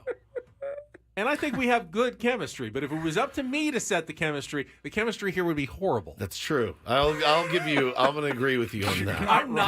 I'm not a chemistry guy. Well, I know this. And I've learned it over the years. Yeah. I've learned it. I wasn't always that way. I'm a grinder. Yep. You're not giving yourself enough credit, but you are a chemistry guy. You're a little bit different. You're not the leader per se, but you provide chemistry by being a genuinely good dude. Correct. You go along with everything. Yes. You have trust. You're not just like a sheep. Like you buy in.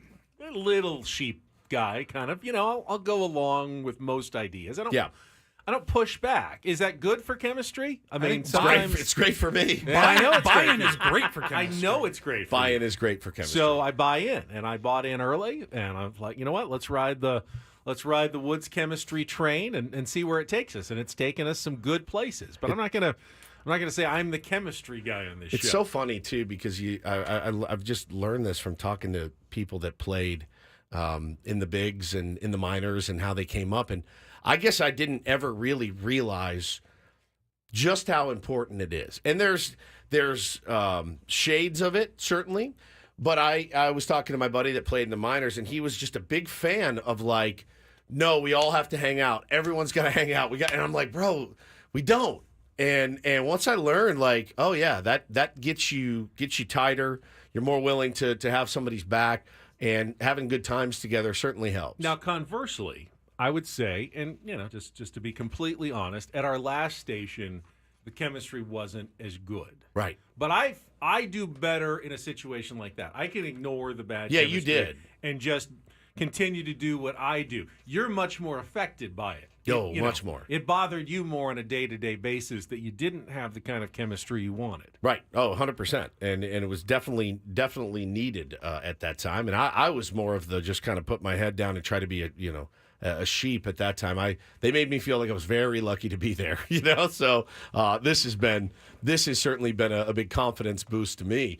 This program over on this radio station, working for a guy like Adam too, who kind of lets you do what you want to do. He trusts you. And the one great thing about Woods is between the two of us, you are the much more approachable person. You get way more requests and comments and people who just kind of reach out to you with stories, texts, tweets, tell them about their lives because that's who you are. You're just kind of open and inviting when it comes to that. I get much fewer when it comes to like just the unsolicited type of comments. But when you get them, I would say that they are elite. Elite. So Paulie, Johnny says because you don't respond, which is all that keeps me up at night. The thought that I didn't go and thank. I'm guilty with Ben. I didn't thank every person for wishing me a happy birthday on Instagram, but I hearted every single message. I didn't say thank you so much, thank you so much. Now I used to, but now I just give you the heart. Thank you. I did see it. I do appreciate it. Thank you. It took me hours. I was watching the game Friday night, and I was just like, heart. And it felt so good to have so many people wish me a happy birthday. It was great. I take advantage of if you don't follow each other, then it's like a message request. Right. And they don't know if you saw it or not, and you can kind of pick and choose whether you want to reply. But when Ben gets them, they are. I don't reply as much as you do. And sometimes I feel bad about that because I really do appreciate when tier ones take the time to not just much. send it. No, I do. I do, but I just feel like when you get into a conversation with someone, you can get in the weeds and okay, now I've got 10 of these and I'm going to respond to all of them and get in long threads, and all of a sudden I've lost all my time in my day. I just don't have the ability to dive into all of those responses all the time. So, I do respond way less. Occasionally I do.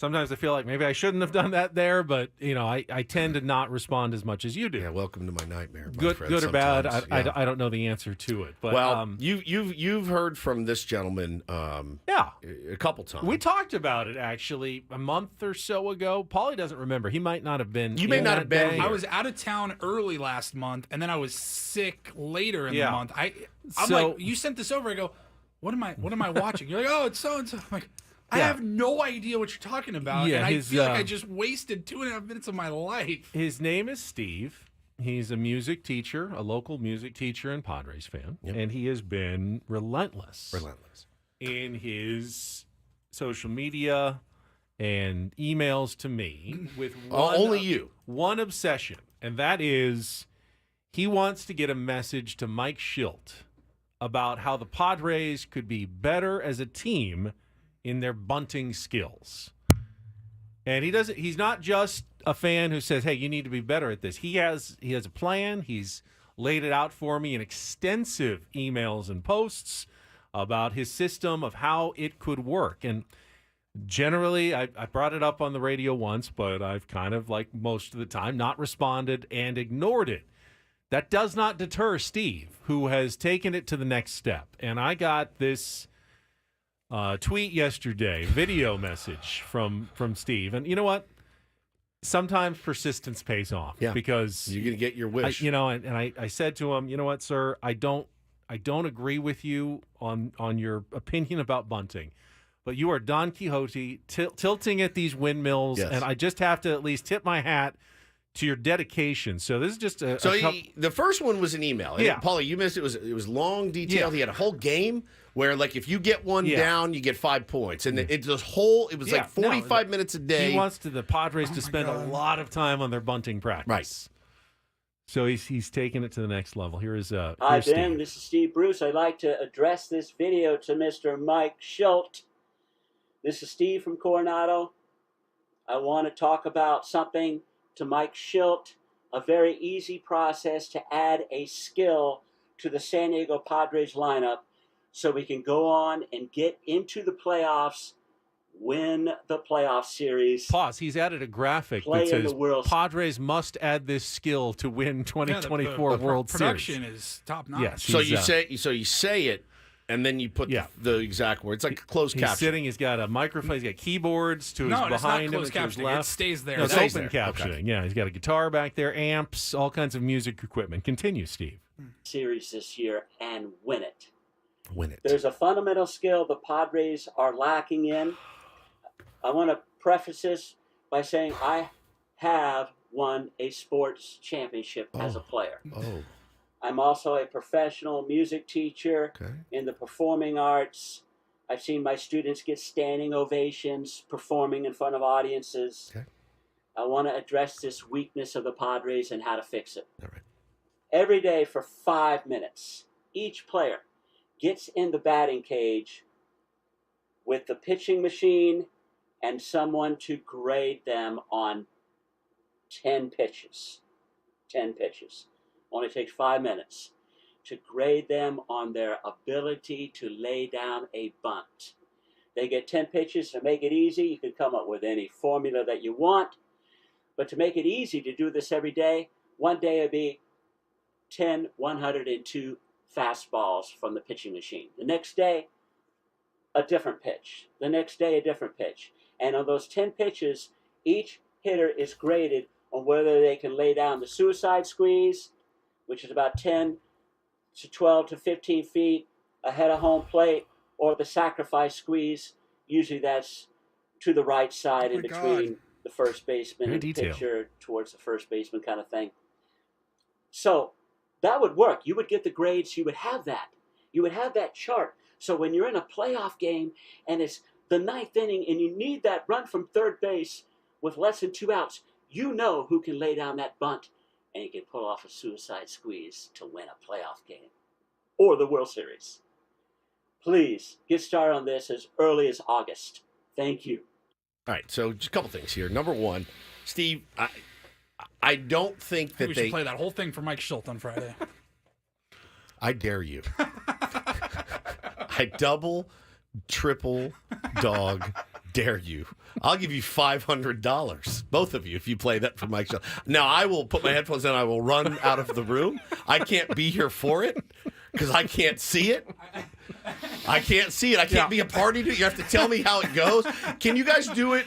Do it when I'm in Hawaii next Friday. I'll give you guys. I'll Venmo you each $500 if you do it. And you can't do any preface. You can't say, "Hey, this is a bit." God. Mike, we got something for you. I think you're going to like it. And you play it and you sit back and let it go. I'll give you each $500. The uncomfortableness. Anthony Butcher's in for $500. Anthony, you guys can make $20,000. This is like Howard Stern. This is Gary's love tape. You guys can make $20,000 each.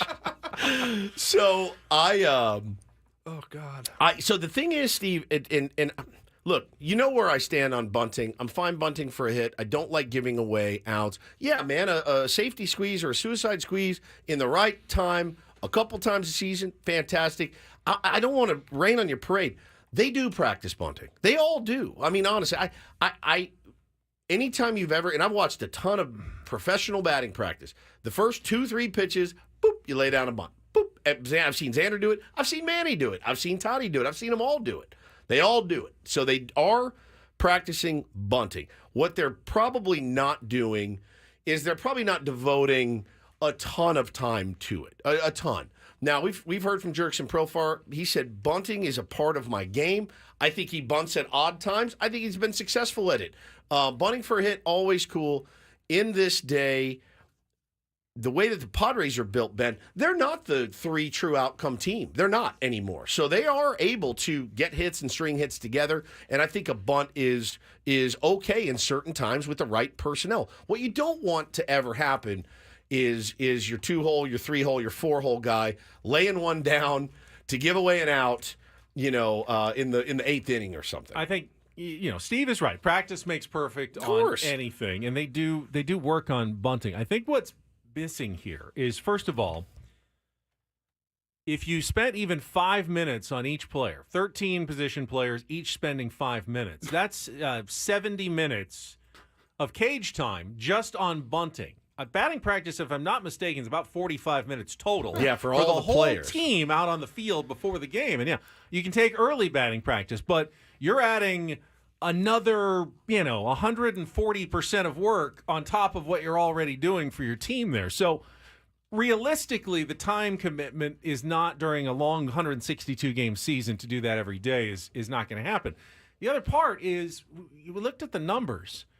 And you can make the argument that the Padres may be the best bunting team in baseball right now. Maybe too good for what you really want them in the year 2024 here. But they are among the leaders in successful sacrifice bunts, bunt hits. They have a lot of guys who actually bunt quite well on their roster. So you might not be focusing on the right thing if you're spending more time on bunting practice. And when I look at the San Diego Padres in the year 2024, the very bottom of the list is you guys need to get better at bunting. Honestly, like it's really if there's a list, and it is an important skill to have. And as somebody that was always terrified to hit, I was a really good bunter. But I don't want my 2, my 3, my 4 laying down sacrifice bunts to move a guy from first to second with nobody out. They're in the 3-hole, the 4-hole, the 2-hole for a reason. Those guys have the ability to not only hit the ball out of the ballpark, but hit a ball in a gap, score a run from first. It really, I'm not saying there's no time and place for it, but you're devoting an awful lot of time and energy to a skill that is, of which, again, you're third, I think, in baseball in sacrifice bunts. Behind only like the Chicago White Sox. There's a reason that they bunt. There's a reason. The best teams in baseball, the Phillies, blah, blah, blah, like they're all at the very bottom of sacrifice bunting. So just so you know. We've addressed it, Steve. We've talked about it. Like, I feel like I'm Andy Dufresne in The Shawshank Redemption. I now consider the matter closed. Now he's going to send you 2 videos a week. Now he's going to send me 2 videos a week. Until Mike Shildt hears this, it's not over. And I will add one caveat for the Tier 1s who all said the same thing. You're a music teacher. If you could do a song about bunting, we'll put that right to the top of the line, Steve. If there's a song that comes in from Steve with the keyboards, the guitars, everything we see in the video, I'm begging you to send it. If you can produce an original composition about bunting with all your musical equipment, we will play that for you, and maybe even for Mike Shildt as well. Thank you for your contribution. I do need the song. Bunt. Don't be can't do that. Words that rhyme with bunt. It's just one that I can think of, and it's not safe for air. So. Hunt is a good one. Yeah. Punt. Yes. Yeah. Runt. Don't be a runt. Bunt. Okay. It's funny because a lot of the players that are more like runts, like David Eckstein, they were good bunters. 100%. Tyler Wade, good bunter. He's not a runt, but you know what I'm saying. We'll come back. The phone lines are open, actually, if you want to react to that or anything else. If you guys have any drills that they need to be working on, go ahead. 833-288-0973. Ben and Woods back after traffic here on 97.3 The Fan.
Jeff Passan checking in this morning on the Padres trade deadline possibilities. Is that right? Yes. Would you like me to give you this little write-up? He had a little nugget and blurb about every team heading to the trade deadline this morning. I do like nuggets. So according to Jeff Passan, here's what he had to say about the San Diego Padres. Adding within reason.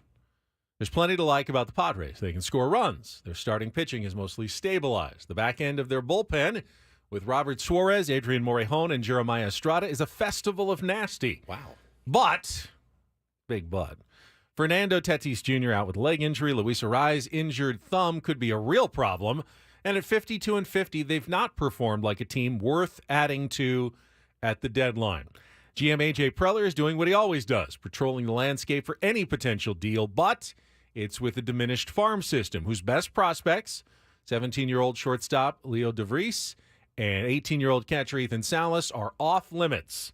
And others, left-hander Robbie Snelling, right-hander Dylan Lesko, have taken steps backward. As long as the teens aren't available, San Diego isn't getting a Crochet-level player. And while depth moves and the return of Joe Musgrove or Yu Darvish would help, it's unclear whether they'd be enough to separate the Padres from the NL wild card pack. God, it started off so good. And then it kind of turned into a bit of a... kind of fizzled a little bit. Disappointment at the end. Oh. Can you say Ben saying big butt, by the way, in there? Not a festival of nasty? Festival. Take them both. Take them both. Yes. Yes. That's good writing there. Festival of nasty. That didn't sound like he has much confidence. Well, I think it's all right. Let's see. To me, the biggest takeaway, at least according to Jeff Passan's reporting, are that DeVries and Salas are off limits. That stood out to me as well. Yeah. Would take a huge deal to move them, would take the right player with multiple years of control, would take, Tariq Skubal. No, they are off limits, according to Jeff Passan. Don't ask. We're not trading them. Yeah, Is that true? I don't know. Because I feel like if Baltimore was like, we're not really feeling Adley Rutschman, we'll just trade you straight up for Ethan Salas. No one's totally you would off take limits. that. Nobody is truly, truly, truly untouchable or off limits. Yeah, it's going to be interesting. I think the Dodgers are about to go ham. I really do. Okay, I think they're going to go ham. Here's the thing with the Dodgers. What do they need more than anything else right now? Well, they need a few things. They need a few things, but they need. The funny thing is, with the pitching they have coming back allegedly, they need guys at the bottom of their order that can hit. Now, I know Gavin Lux just won Player of the Week, but it's been a slog for him. Mookie's going to be coming back, so there's a pretty good one. So I guess when it comes to the Dodgers, I don't feel like there's any point in them trading for someone who they don't think is going to be one of their top 3 pitchers in the playoffs. Right. So it would have to be a Skubal or out a Crochet. there? I mean, other than those two, and maybe they'll go after them. But let's say, all right, so Glass now comes back this week. He's healthy. Kershaw's coming back. Unless you get one of those two guys, adding a 5th or 6th pitcher for the Dodgers, they're making the playoffs anyway. They know that. They don't need a guy who's not going to be even on their playoff roster, might never pitch in the playoffs. Which is why James Paxton was expendable for them. He was never going to be on that roster. It's either top shelf or what's the point if you're the LA Dodgers. Now, for the Padres, it's different. They need to get into the playoffs. They need depth. They need guys to fill some starts the rest of the way. There could be real value in a 4th, 5th type starter for the San Diego Padres, whereas the Dodgers... Yeah, if they lose a couple of those starts because they don't have enough pitching depth, so what? Now they're 6 games up instead of 8 games up? Doesn't make much sense to them to give up future prospects for something they don't really need right now. Yeah, if they go, they're going to go. It's going to be big, right? It's going to be a Crochet and a Luis Robert or something, right? Like it's going to be a Rosarena. Is someone that Passan mentioned. Says they're all in. But Luis Robert and Randy Arozarena were 2 of the names he mentioned. Yeah, so they'll be fortified. That I can tell you. You don't have an offseason like they had and say, we'll roll with Max Muncy when he comes back and we'll roll with the guys that we've got coming back. No chance. I told you that 3 months ago. These guys are going all in. They got to find somebody that gets them over the hump in the playoffs. And listen, if the top of their order doesn't get it done in the playoffs, they're going to be another, one and done, essentially, because they're a top-heavy team, just like we were last year. The only difference is they'll cruise into the playoffs. We did not last year. So they'll look for them to make a pretty gnarly splash that's going to sting a little bit. All right, what do you think about Vries and Salas being untouchable, off limits, according to Jeff Passan? We will get to some phone calls when we come out next. If you're online, stay there, 833-288-0973. More Ben and Woods on the way on San Diego's #1 sports station, 97.3 The Fan.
Well, after we just heard Jeff Passan write that Leo Vries and Ethan Salas are off limits, get a very different opinion from someone else who covers the Padres even closer.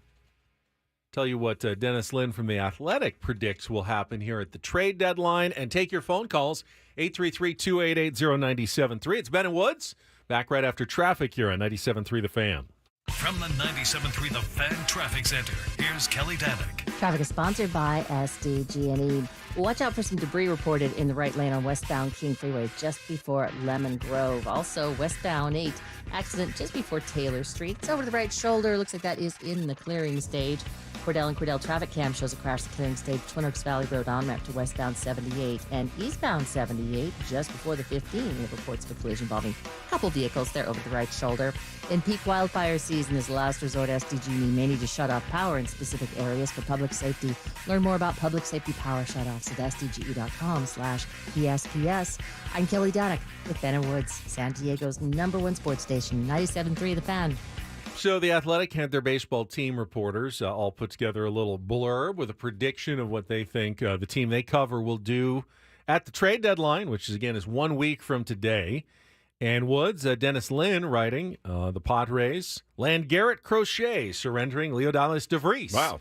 In the process. General Manager A.J. Preller has been after Crochet for at least a couple of months, apparently undeterred by workload concerns surrounding the White Sox All-Star. With stiff competition from such teams as the Dodgers and Orioles, Padres would need to fork over premium prospect capital. Vries, highly regarded teenage shortstop, can headline a requisite package. So, a very different viewpoint on what the Padres may or may not do in the next week. Measured takes in the chat. Sure, that's not me being sarcastic, which I usually am, but TN says the problem with keeping them, they're going to be in MLB around 2027. In between then and now, Cease King, Profar, Suarez, Kim, Arise, and Higgy will all be free agents. Padres need to be in win now mode, but the argument for keeping them, if you trade for Crochet and others, it doesn't work out. The future is absolutely toast with no sign of return until the Machado Bogarts deals are over. I don't get that sense anymore, TN, though. That is the window we've been hearing about for many years, and it's been open a crack, it's been open a ton and wasn't capitalized on. One thing they've been able to do is load up on draft choices that other teams like, and they've been able to get the Dylan Ceases of the world. Think about how many guys have cycled through this place in the last 6 years of us being a show. I mean, you name it. He's always found a way to add starters, taking chances on Waka, Lugo, et cetera, et cetera. I'm not as worried about 5 years from now because there's no guarantee I'll even be here. Anybody. I do think that they are in win now mode, as I think most teams should try to be in as much as you possibly can. There was a chart that was going around. I think Eno shared it last week. It was, if I'm not mistaken, WAR generated from your own draft picks over the last 10 years. And so that really correlates with A.J. Preller's tenure as general manager.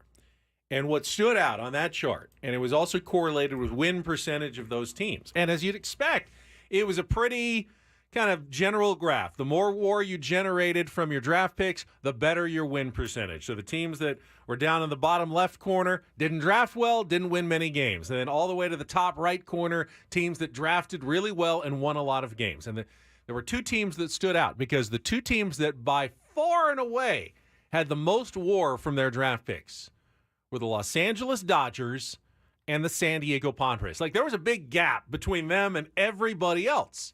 But the Padres were kind of more in the bottom right corner. They were the only team that drafted really well that didn't translate that into a great winning percentage. Correct. Like the Dodgers did. So, yes, you're right. A.J. Preller, in some ways, is a top 3 general manager in the game, doing way better than his colleagues when it comes to amassing talent. But in some ways, he's a bottom 3 general manager because he takes that talent and doesn't translate it to where you really have to, and that is winning records and playoff appearances and doing what the Dodgers have done. What's more valuable? I mean, I guess ultimately winning is the most valuable thing, but you're almost, if you ever went away from A.J. Preller, you're almost certainly getting way worse at the draft game because you're already right at the top with the very best in baseball. And there are times that deals come through, and I look at it and I go, I can't believe that they wanted this guy, this guy, this guy, and I mean, I saw a little blurb yesterday, Mortarella and Marcy yesterday. They're in Miami now. 0 for 9, 8 strikeouts. I mean, again, like, you just never know what another team sees in a player. Some teams are great at developing players. We've been good at adding pieces that have helped us at least compete, and stay, I guess, keep eyeballs on him. He's done a great job at that. I mean, there's no question about it. The fever pitch for the San Diego Padres has never been higher. And it's certainly a lot of fun to cover.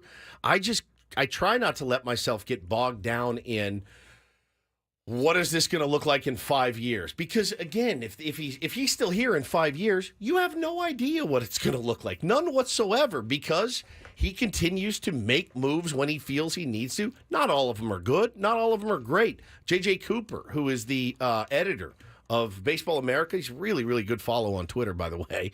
He's talking about, he says, it's trade deadline time. To celebrate, I put together a team of the best prospects acquired at the deadline since 2015. Feel free to let me know who I'm too high or low on. He says some really smart teams have gotten fleeced at the deadline.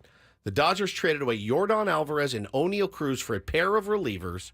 That is the risk of going for it. But the odds of regretting trading a prospect for a useful big leaguer remains low. The odds of regretting trading a prospect for a useful big leaguer remains low. If A.J. Preller had a T-shirt, that's what his T-shirt would say. It would say, the odds of regretting trading a prospect for a useful big leaguer remains low. So where would the Padres be if they had traded Jackson Merrill with that sensibility? Which people were asking for Jackson Merrill, and he didn't. I mean, again, special players will always be special players, whether on your team or somebody else. Is Salas a special player? That's is Vries a special player who can't be traded? AJ has maybe already made the decision on one or both of them. And if he says to himself, these guys are too special to trade and they're off limits, then they're off limits. It's up to AJ to decide whether those guys are special enough that he can't be tempted even by, a couple of years of control for a pitcher. Because ultimately, if they pan out, either or both of them, you're getting, if both of them pan out as, above average, solid big leaguers, that's 12 years at least that you control two major big league talents. What would you trade right now for 12 years of great big leaguers? Anything. Yeah, any team would trade anything for that. It's the most valuable thing you can have in baseball. Jackson Merrill is now one of the more valuable commodities in baseball. He's got years and years of control. He's already an all-star. He's an all-star, yeah. Those two guys could be like that, or they could be like those guys that you don't regret trading because they never pan out. You got to get it right. You got to identify. Yeah, no question about it. So even the great teams make some real bonehead decisions. AJ's volume has just been so much more, I think, than any other GM. And I guess, Ben, once you have that reputation, where there's smoke, there's fire. That's more than just a reputation. That's how he does business. Now, you can like it, you can love it. You're always talking about them, man. You are always talking about the San Diego Padres, man. Every national media, everybody right now, every national media show is saying, you can't count out A.J., right? Everyone can't count out A.J. Preller to go out and do something nuts. I mean, he's talking about the guy that traded for Juan Soto and traded Juan Soto. You're talking about the guy that got Fernando Tatis Jr. for James Shildt. You're talking about the guy that acquired and traded Soto in less than 2 years. Correct, yeah. I mean, it's lunacy sometimes, but, that's why you can't count him out. Now, we don't know what kind of shackles are on him. We have an idea. We have an idea that they're not going to go over the luxury tax, and that's probably a smart thing to do. Do you have enough left in the tank to add to this team to get to the playoffs? I think the answer is yes, you do. And no one's done that better than taking a prospect that maybe it probably isn't going to pan out and shipping them off for an elite talent. Adam Klug is in the chat, and he is very anti-trading, especially DeVries and Salas. And then maybe there's a Colonel budget tendency there as well. Nothing is more appealing than cheap talent. Should be for certainly a team, but even the fans can understand that. I do agree with his point, though, when he says you traded big-time prospects for a player like Juan Soto. You included James Wood in that deal. He was what? Top 10 prospect in baseball when you traded him, somewhere around there? Was he that high? Top 15. He was rising up there. And you included him for a player like Juan Soto. There's no Juan Sotos available at this trade deadline. As far as we know, there's not. Garrett Crochet, maybe an electric pitcher. Tarek Skubal is He'd probably be the closest. Because he's got, 3 years left of control on his deal? Something like that? 2 plus, I think. 2 plus. Yeah. And Crochet, I think he has 1. Okay, yeah. Right? Yep, without the innings scene with Skubal that Crochet has. I just don't think they're going to make the big heavy splash that they have before, which is okay. That's okay. I like what we have now. I do. I really, really do. I like what we have, and I know that they're 52-50, and I lament along with the rest of you the sweep by Colorado. Some of the games that got away, but this team is so much better in my eyes than that team was last year. It just is night and day. Ultimately, I hope Dennis Lin is wrong. I do too. I don't think Garrett Crochet is worth trading someone with the potential of Leodalis DeVries. Because I don't know that Garrett Crochet is going to give you that much. I know this year he's going to run out of steam. I'm almost sure of it, based on the number of innings he's already thrown. And then next year, maybe he's great again, but he's a pitcher. And we've seen pitchers oftentimes go up and down and have good seasons and then bad seasons. Look at a guy like Dylan Cease, pretty much ace stuff, but terrible season last year for the White Sox, even with pretty good peripherals. Maybe Garrett Crochet next year is 10-11 with a 3.9 ERA. And you felt like, we gave up one of our top prospects for that? Are you sure he's going to be, Cy Young caliber? Because I'm not. He's not. He's a guy who burst onto the scene, not, years of proven track record. To me, that's too much to give up for a guy like Crochet. Yeah. So I think they're agree. out. They've got to be out on Crochet. I think so too. But nothing surprises me. Don't act surprised if something goofy happens, because if you act surprised, that's on you, because this is what we've been used to. Sneak in a couple of calls here. 833-288-0973. Bob, you were on the air. Thanks for holding on, Bob. Welcome to Ben and Woods on 97.3 The Fan. Good morning, gentlemen. Morning. All right, couple things really quick about your chemistry. It's easily the best on the radio. Thank you, sir. And you sell yourself short. It's like if you've ever had a chocolate chip cookie, if you've got to have sugar and you got to have salt. Yeah. Who's the sugar and who's the salt? One of those out, and it's really screwed up. No, Ben's totally the salt. Yes. But, yes. Right. I mean, so it's not as much, but it balances it out. So anyway, that said, thank you. I don't want to see the kids traded. Okay. And Crochet, all I can think of is Clevenger, and I thought of that even more watching Naylor with his 20 bombs, going, dang, that could have been our first baseman that we haven't had. Bob, we were just talking about this trade in the dugout on Sunday. We brought this exact thing up. At the time, were you bummed to lose Josh Naylor? And I'll be honest, I was excited to get Clev because I thought he had some left in the tank, and we really needed him. And boy, when we needed him, he did not come through a few different times. But I was excited at the time. In hindsight, obviously, bonehead move. Is he still there? Yeah, he's there. Go ahead. Yeah. I hadn't seen enough of him, but yeah. I mean, the boy can hit, and he'll throw him at first base. We haven't had who was the last first baseman we had that you were like, wow, that was a great first baseman? I mean, you just good luck with that.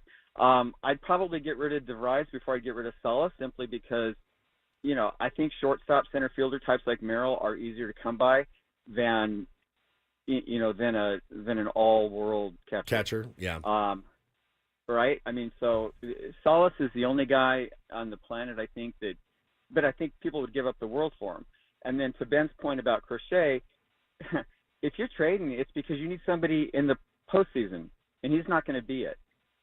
And but does it give you pause? Does it give you pause, Bob, that the Los Angeles Dodgers would probably empty their prospect haul for Garrett Crochet?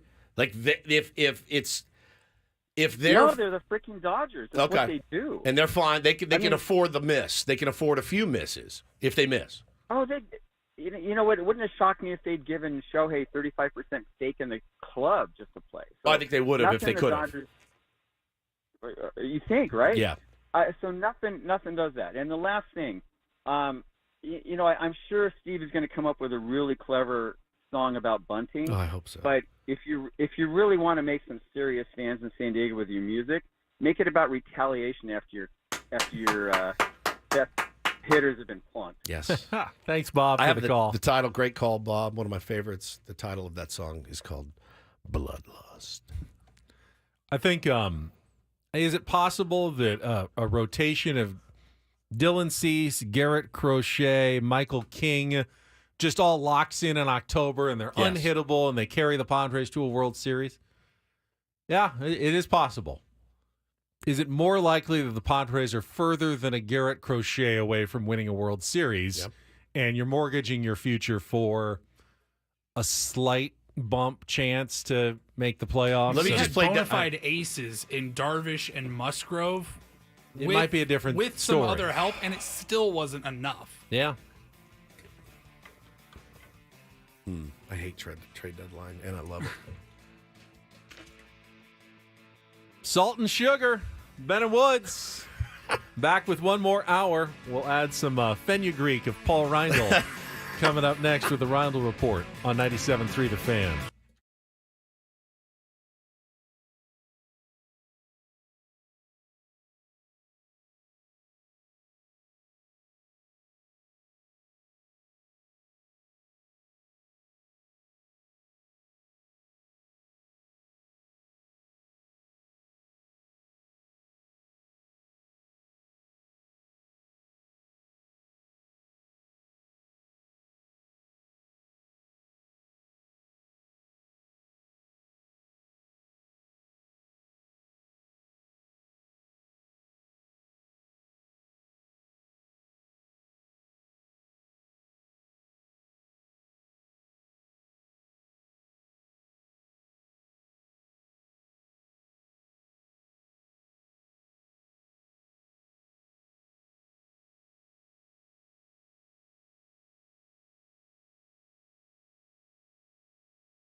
Got some good news coming up tomorrow in our 9 o'clock hour, probably around 9:20, 9:25.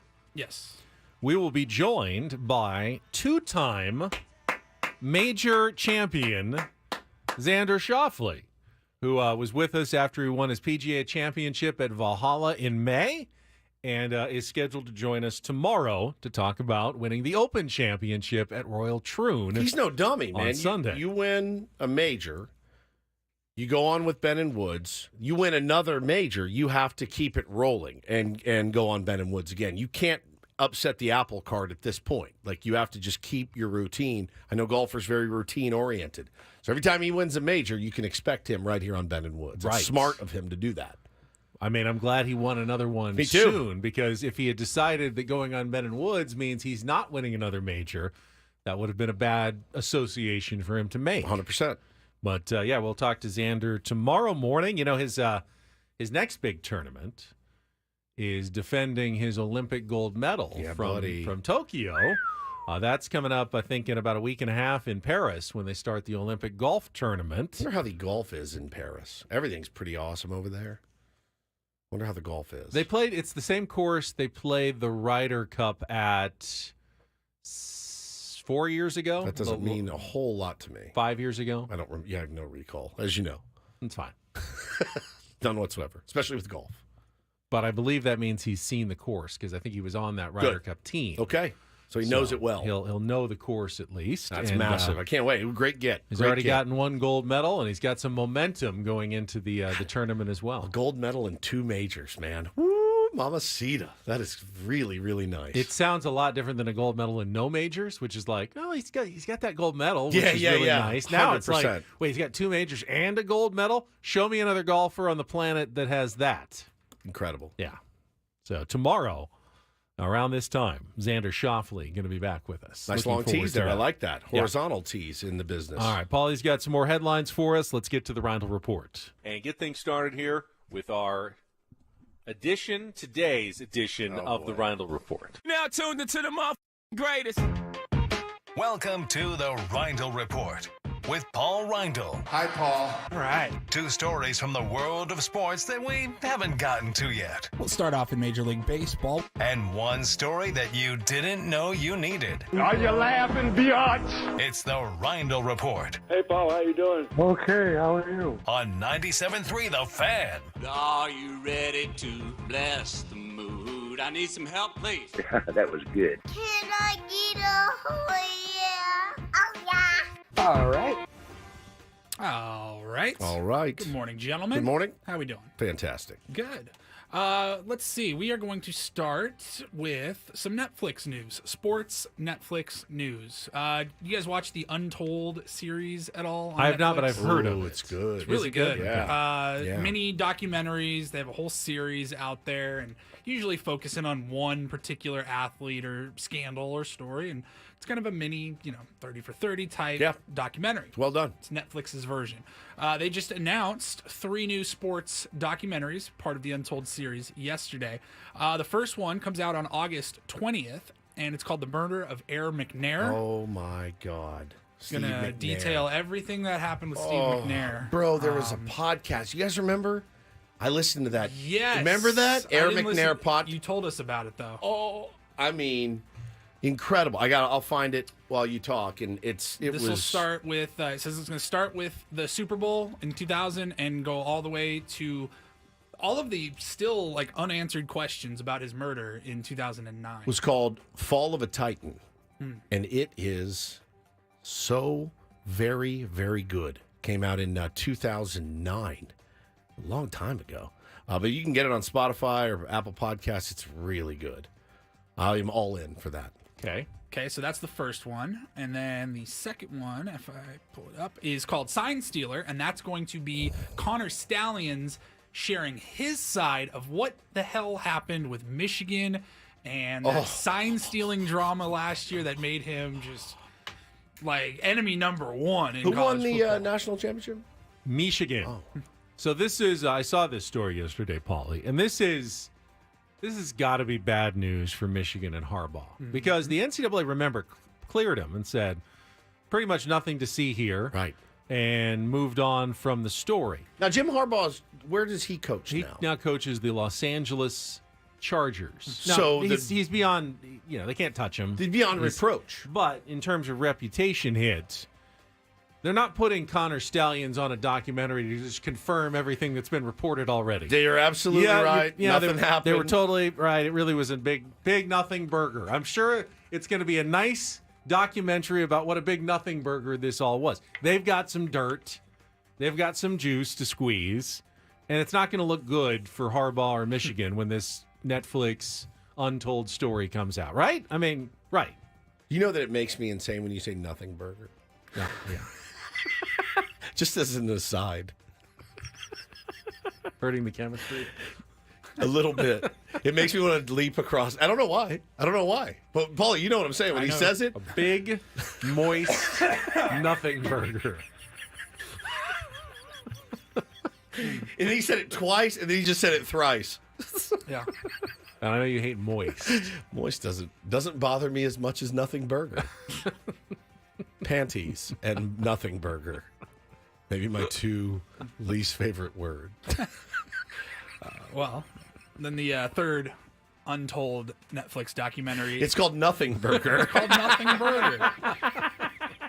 No, it's the Michigan one comes out on August 27th, a week later, and then the third week will be September 3rd, and it's called Hope Solo versus U.S. Soccer. Okay. And it's going to unpack, it says here, unpacks 2 decades of glory and scandal that accompanied her rise to a level of fame that transcended her sport.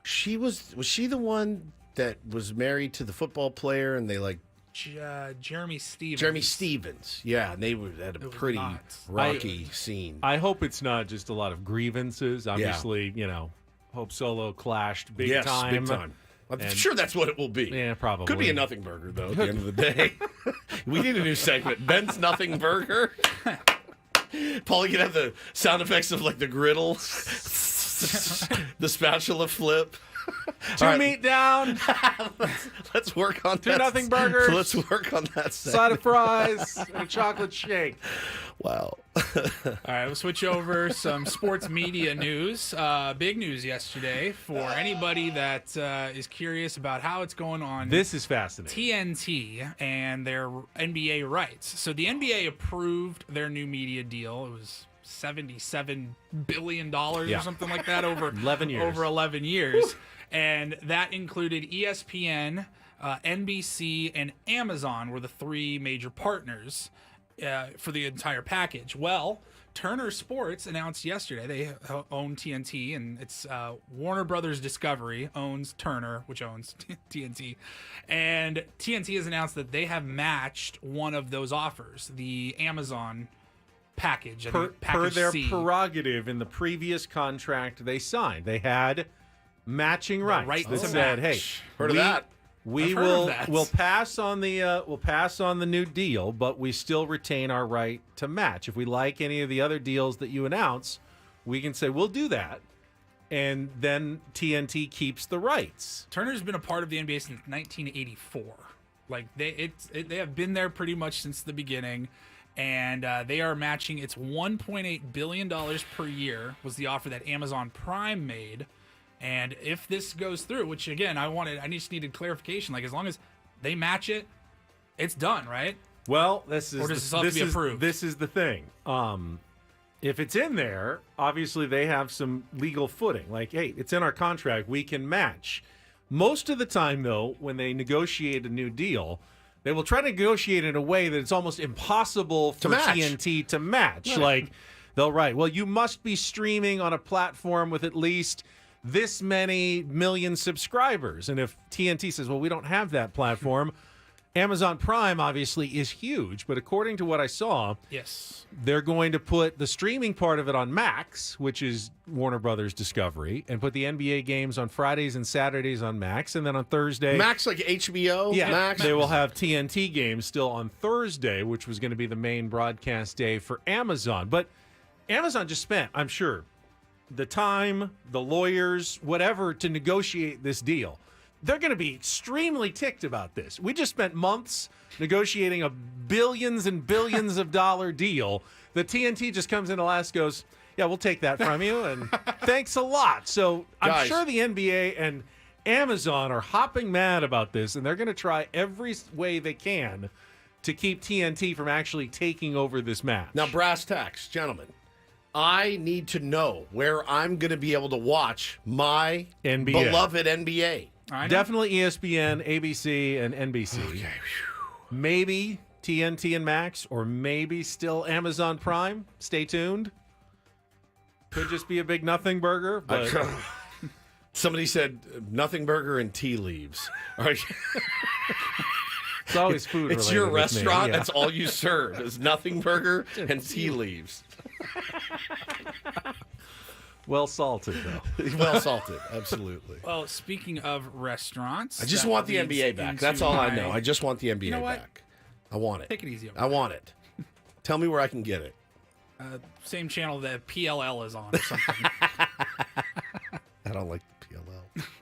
So, you do like California Pizza Kitchen, right? Yeah, I will eat the crab out of California Pizza Kitchen. I Okay. will, It's not yeah. Sammy's, but whatever. That's true. It's fine. Well, CPK, Or Round I'm going to Table. let everybody know how you can get some discounted mac and cheese from CPK. And it all started because a few days ago, a woman went viral on TikTok, similar to the Ben and Woods show Yeah, this no big morning. deal.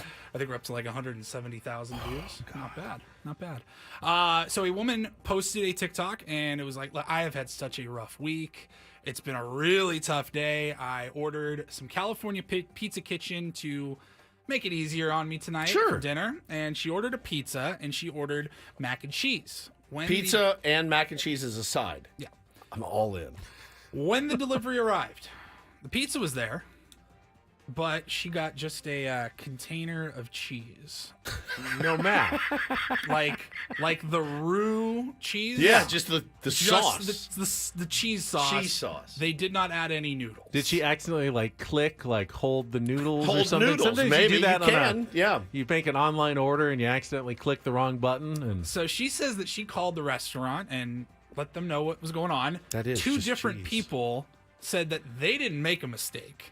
And you need to specifically order the noodles, or you're just going to get a container of cheese. So something's off. Whether Right. they're not communicating that effectively. Yeah, it wasn't us. She's like, I ordered, it says mac and cheese. Yeah. I ordered mac and cheese. Ma'am, sorry, this is You Mike. just gave me cheese. Why, this is Mike from California Pizza. You didn't actually order the mac part. So that's what I anyways- call it, the macless mac and cheese. Yeah, macless mac and cheese. But you can order mac on the side. She blows this up on TikTok. It goes crazy, and CPK sent a very legitimate, serious apology to her. They sent her a package with a ton of dry noodles and a card saying that she would receive free mac and cheese and free pizza for a year. That's how you do it. And then CPK announced that everyone they're gonna capitalize on the viralness of the video. Everyone will receive half off mac and cheese throughout the rest of this month with the promo code cheese, all caps, and mac. Cheese and mac. Now, I've never had their mac and cheese. I never wish have that either. I had.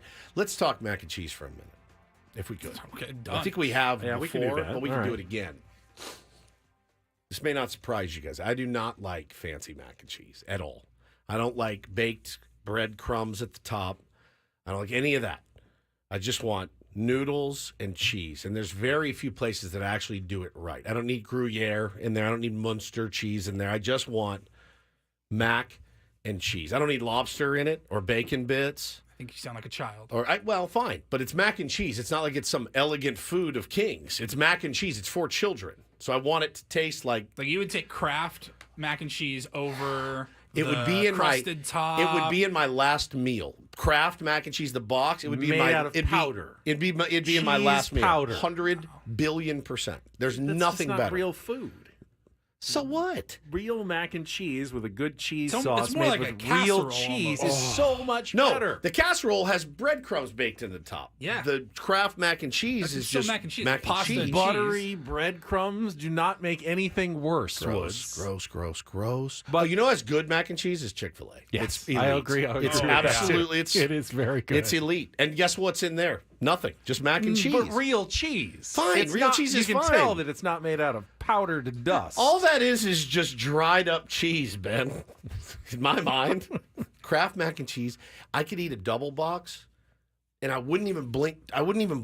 It's my favorite. Oh, it's so good. A little salt and pepper, little Cholula in there, Tabasco. Oh, it's perfect. Cholula is good in mac and cheese. Tabasco is good in mac and cheese. Oh, I love mac and cheese. And Chick-fil-A mac and cheese is very good. It's now a lot I feel of like work I need to try to make like the cheese roux Yeah. at home. Oh, yeah, and it is all hard to that. make It's at got to home. be kind of a special Box. occasion. Entire stick of butter, by the way, for the double box. Doesn't hurt, I'm The sure. entire stick of butter goes into the double box.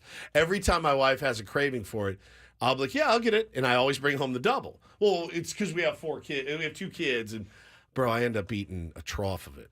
I love it. Can't remember by the way, last time I had Kraft mac and cheese. Oh, it's elite. Speaking of TikTok women complaining about the service and what they actually received, how did your story from your weekend massage that you didn't want to pay for turn out? Well, if you missed the show yesterday, Yeah. I don't want to reset the whole thing, but essentially my wife was not comfortable getting rubbed down at the resort from a guy with a crustache, and she was not comfortable with it, and I agreed with her, and I wrote the guy an email, and they have refunded our money. So 2 bunch palms, you have left a very, very delicious taste in my mouth, and we will be back. Otherwise, you had a great time. Now that they've handled that, it was you're phenomenal. 100% good. 100% committed to 2 bunch palms. The moral of the story from CPK or Woods, squeaky wheel. That's right. Still gets the grease. Yeah, still gets the grease. I rarely do I feel that. like I'm never the squeaky wheel. I rarely do it. You know me. I know. rarely do it. I just wear it. But this one I could not let get away. We're talking about a matter of comfort here and personal preference. And I'm not trying to screw anyone over, certainly. But, yeah, we got our money back. Paulie, good job on the Reindl Report. We've got another pair of Sebastian Maniscalco comedy tickets to give away. He's coming to Viejas Arena on August 16th. We will do that right after traffic when Ben and Woods returns on San Diego's #1 sports station, 97.3 The Fan.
Guy's sitting on this story for 3.5 hours and just tells us at the break. I only really thought of it because of our last segment.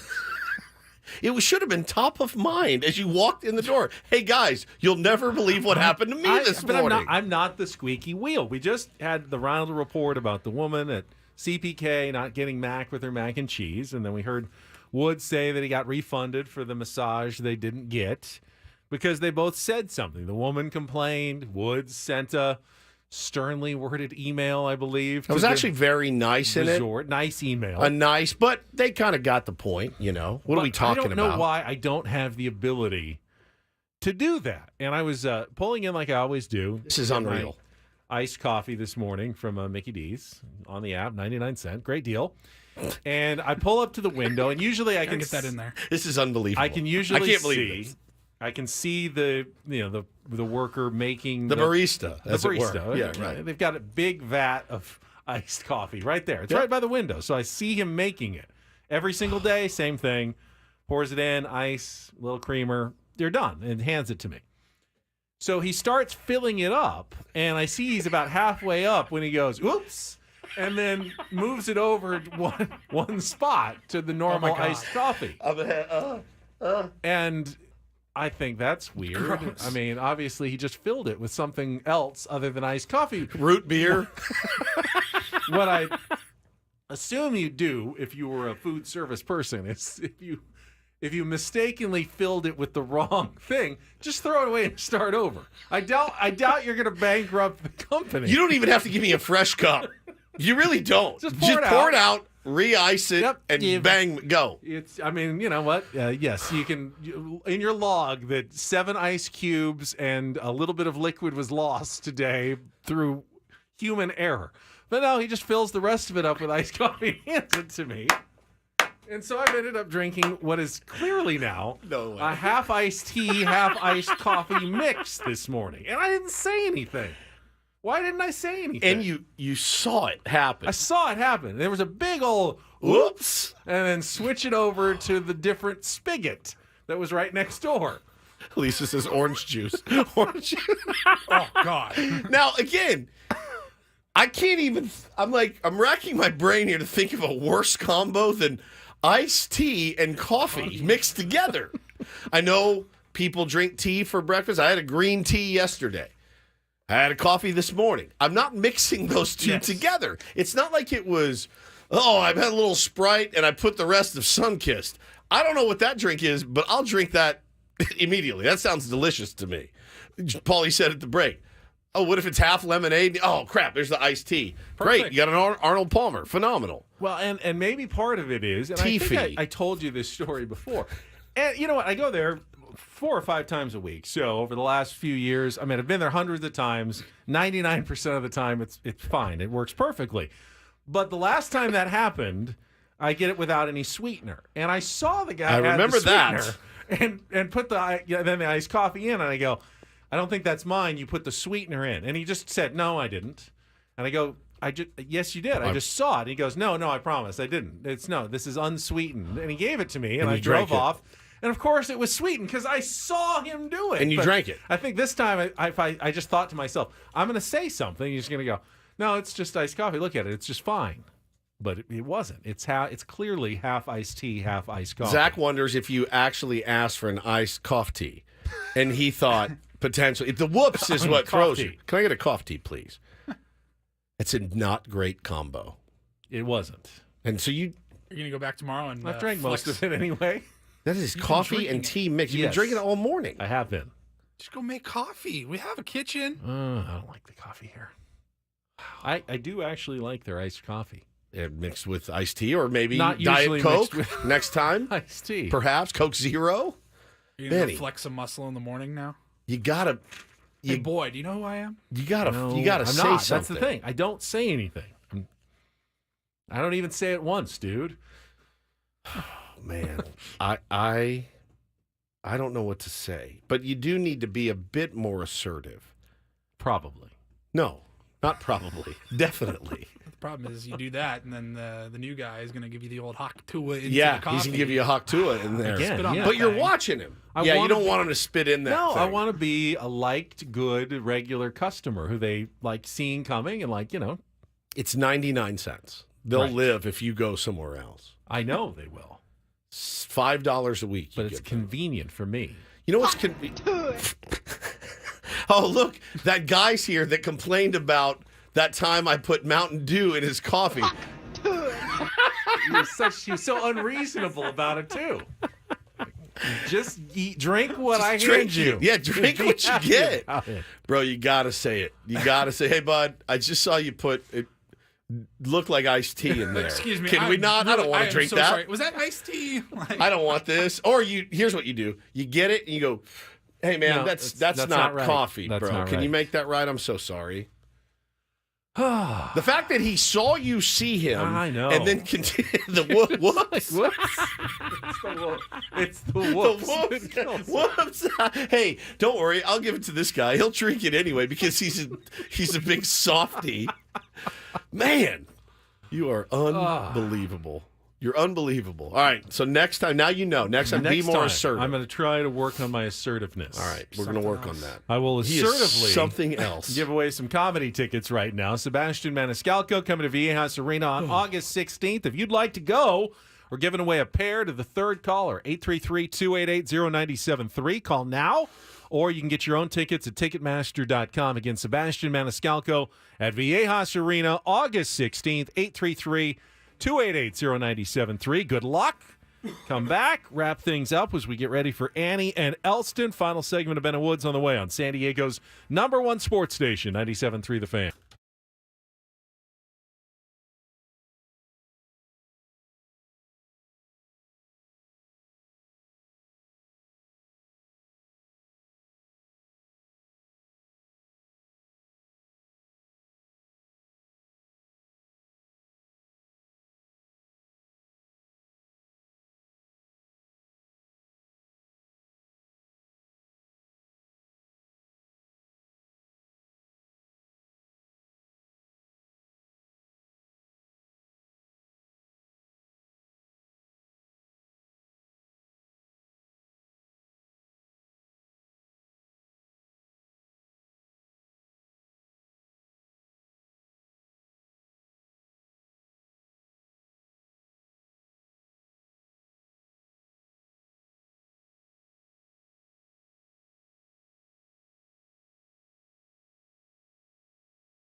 Still no announcement for tonight for the Washington Nationals. I have still not seen a pitching probable for tonight's game. Davey Martinez playing it very close to the vest. He's being very coy.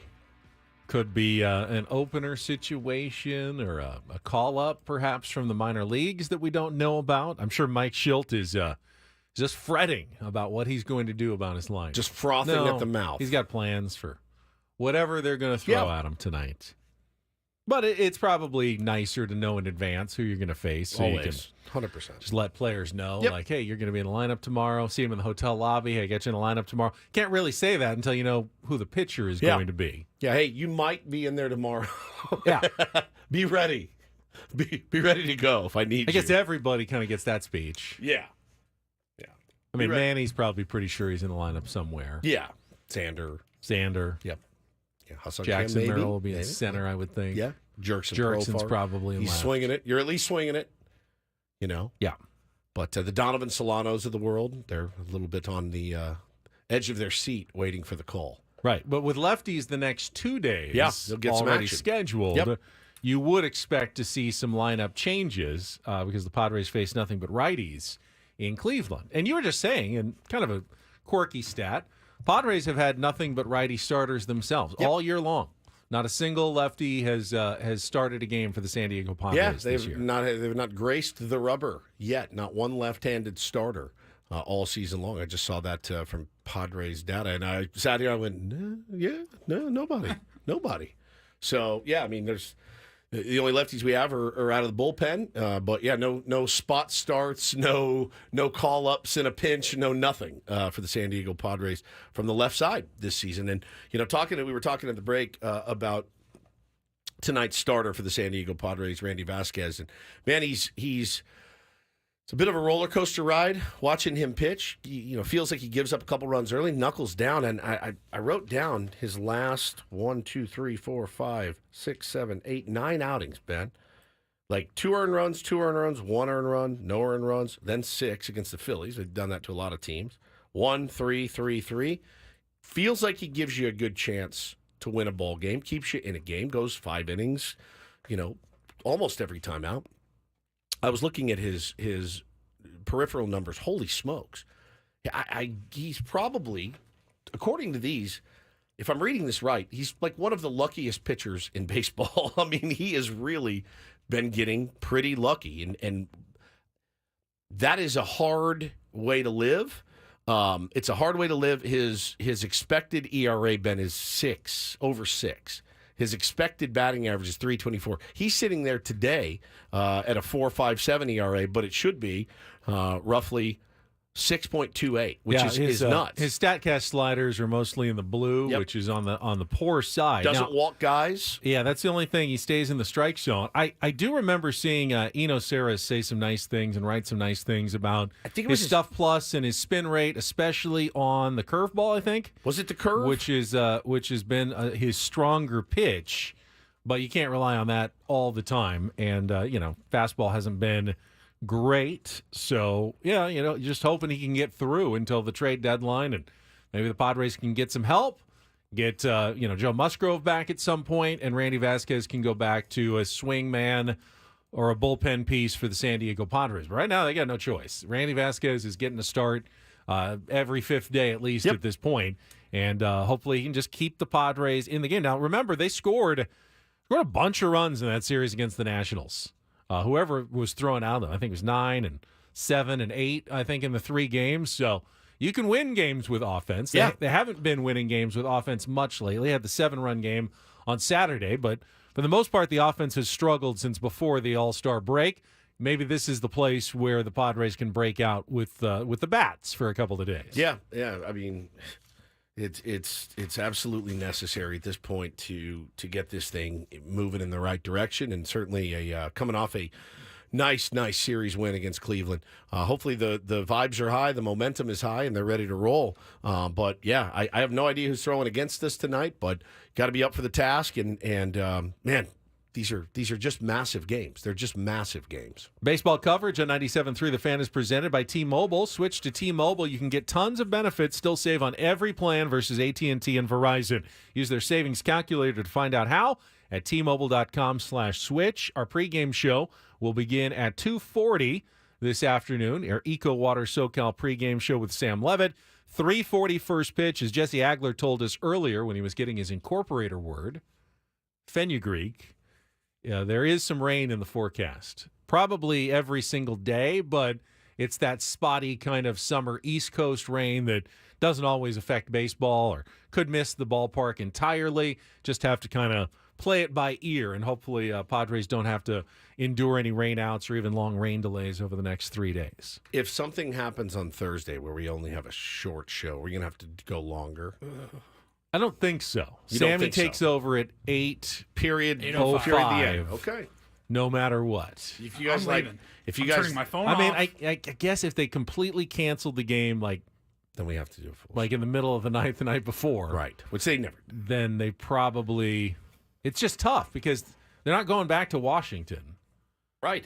So when would you make that game up on Thursday? You'd have to kind of play it on Thursday, or you have to make an entirely separate trip. Yeah, which is a nightmare. To on an Washington off day or later in the something. Yeah. season on an off day. Across the I don't country. know, does Washington stay home? Like, is there any chance they would move Friday's game in Baltimore to a doubleheader on the weekend and let the Padres play? Never Friday? seen them impact another series the like second that. series, yeah. So, I would think they'll wait a long time on I only Thursday. thought of it because they're like half an hour apart. They are close. If you guys like bad radio. That would be interesting. It A would be. doubleheader in two different cities. It's one of the only places in baseball where You it's can do it. possible. But theoretically, if they had to, the Padres could play like a Friday game at like 11 a.m. in Washington and then play a Friday night game in Baltimore as the second half of a day-night doubleheader, and it really wouldn't be that hard. Like, It's I don't like know for sure. It's like a closer than 45. It's like a 45-minute drive. I it's think like closer than Dodger Stadium to Angel Stadium. Yeah,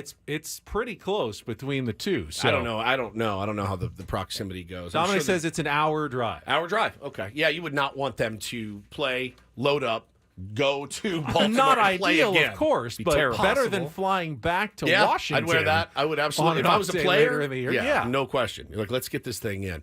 If you guys like bad radio out there, we do have a short show on Thursday, which It's has not- been it's the not Ben and required Woods. that we do a bad Yeah, show. it just happens. It happens. It's a 2-hour show. We don't know what to do with ourselves when we have that much freedom and when we know that we're getting out of here at 8 a.m. It's like the last day of school. Yes. When Bring you in the ready to thing get out. and let's just play Stand By Me and just take it to the house. It's going to be Roll in the TV on the cart, and It's going to be so weird. So that's bad radio. I want to talk about bad social media because Good I tease. just saw tease it. MLB's post about Freddie Freeman yesterday. Yeah. I have not seen this show. It's ridiculous. Paulie, we can absurd. get to that right after this check of traffic on 97.3 The Fan. From the 97.3 The Fan Traffic Center, here's Kelly Danick. Not too bad of a wrap up for our morning drive. Northbound 805 past Claremont Mesa Boulevard. Stalled car over the right shoulder. Cordell and Cordell traffic cam shows a collision on the Camino del Norte off ramp southbound 15. I'm Kelly Danick with Ben and Woods, San Diego's #1 sports station, 97.3 The Fan. All right, Paulie, who has already killed social media with our greatest TikTok post ever, approaching 200,000 views at this point. Wow. So you're Maybe authorized to comment on other people's social media right now. Yeah, MLB. If you need some assistance here, 196 on our TikTok. 96,000 people? Yeah, watched you read a list. Oh my God. It's weird. Just saw. I know Woods has seen it because that's the reason it just popped up. You quote tweeted, but MLB posted a video of Freddie Freeman running behind him into foul territory, up the line, and he makes a kind of an over-the-shoulder catch. Yeah. And MLB posted on the night the Dodgers honor Willie Mays, Freddie Freeman makes an over-the-shoulder basket catch with a blue heart. Blue heart next to it. And I go, I hated that somebody, I don't remember who actually posted it, but said, to honor Tim Wakefield, Matt Waldron starts the game with a knuckleball. He's a knuckleball thrower. He starts a lot of games with a knuckleball. It's true. Stop. It was the only. Might be It was the worse. only way Freddie could make that play. Yeah. It happens all the time. That play happens. Jake Cronenworth's very good at it. Yeah, 100%. But yeah, he was in foul territory. It Now- was either make it that way or don't make it at all. He wasn't running full speed, dead center field for about 100 yards to not even look, throw his glove up, and make the most ridiculous the catch of all time. It's not even close. As your son Bo said when he saw it, that's easy. That's easy. I could do it. We practice that play in our house now. How'd it go? He 1 out of 40 he makes. You know what I mean? Like, it's very, very difficult. Right. One is arguably, if not the greatest catch of catch. all time. That's why they call it the catch. And we're putting Freddie Freeman catching a foul ball in the same. God. Yeah. Sorry, I just saw that and I go, are you effing kidding me? Nope, they're not. It's Major League Baseball. Yeah, C20 Moreno says he's barely jogging to make. Yeah, it's like a trot. He was trotting after he goes, whoop, caught it. I make that play 5 years ago. I don't make it now. I had one the other day. It wasn't close. 5 years ago, though, yeah, I can get that one. I don't think I've ever caught a pop fly over my head. Have you ever caught a pop fly? Yeah. Have you ever caught a pop yes, fly? I've caught pop flies in my life, but never over my head, basket style. I was first baseman a lot. There was occasionally the pop fly to the infield. I don't know. Major League pop fly, I don't know if I could do one of those. That's really hard. That is really hard. When we were at fantasy camp, they take that pitching machine and they push it down high. and they shoots it a mile in the air, and you're like, oh my god, oh my god, oh my god! You're dancing around. It's knuckling. It's up, and you're just like, how do these guys do? And they do it like this. The ball comes down, they just go boop, and like it's no big deal. It's such a hard thing to do, and the way they make it look so easy. The way like when Manny says, "I've got it." He's got it. He's got it. He's got it. Yeah. I can't remember one time that when Manny said, I've got it. He didn't get it. That he didn't get it. Ever. And it's not that easy. It's not. But he always gets it. They make it look so easy. They make it look so I mean, every once in a while, easy. Obviously, there's Those the big skies, the lights. Yeah, the lights. You know, there's the play in the triangle that, everyone can't get to that's up in the air. There was a play in Houston a few years ago when the Padres had The the Hosmer pop-up. play? Yeah, Oh, the my Hosmer God. play. Oh, my God. In the infield where some communication issues can crop up. But Manny never has any communication Anytime issues you back see two guys going for it and one guy turns his head and looks at the other guy, you know it's toast. I mean, you're just dead. Like, there's almost no way to recover. That Hosmer play that was a walk-off, by the way. Nobody Yes, in the yes, it chat was. says so. Eric Hosmer's no better than a fantasy camper. I'd say the majority of fantasy campers out there actually make that play. The majority. I'd say 79 to 80% make that play in the field. But his glove was sick. He was the first one to tell you. His glove's sick, bro. Woods pulled an Eric Hosmer on Sunday. Did I? Kind of. The back to the bag and then the dive. Yeah, there was a ground ball my way, Ben, and I don't have a lot of range. So my first step is where? Playing first. Back to the bag. And I went, oh, crap, that's in my range. So I had to dive across my body. Missed it completely. Well, and the kid was running. Tripped over your leg and did a full 2.5 spins. That was a different play. That's the one I was talking play. about at the beginning of the game. I did have this kid ran right into my butt and it knocked him out cold. He was like 16 years old. It So I'm looked. like, You obviously didn't, but it looked like you pulled the move where Hosmer would go behind the first bag. base Yeah, no. to pick the scoop. the long hop. Yeah, Yeah, the it long hop. happens. It happens. My glove is not sick, by the way. It's not. It's not sick at all. I'll tell you right now. I just saw a story that I got popped up. And remember Cocaine Bear, the movie? I never saw it, but yeah, I we talked remember to the it. Yeah. producer, my buddy from college, Aditya, who's the producer of Cocaine Bear. I think we've got a sequel here because this is an actual news story. Sharks off the coast of Brazil have tested positive for cocaine, scientists say. Tested positive? Yes, they have tested positive.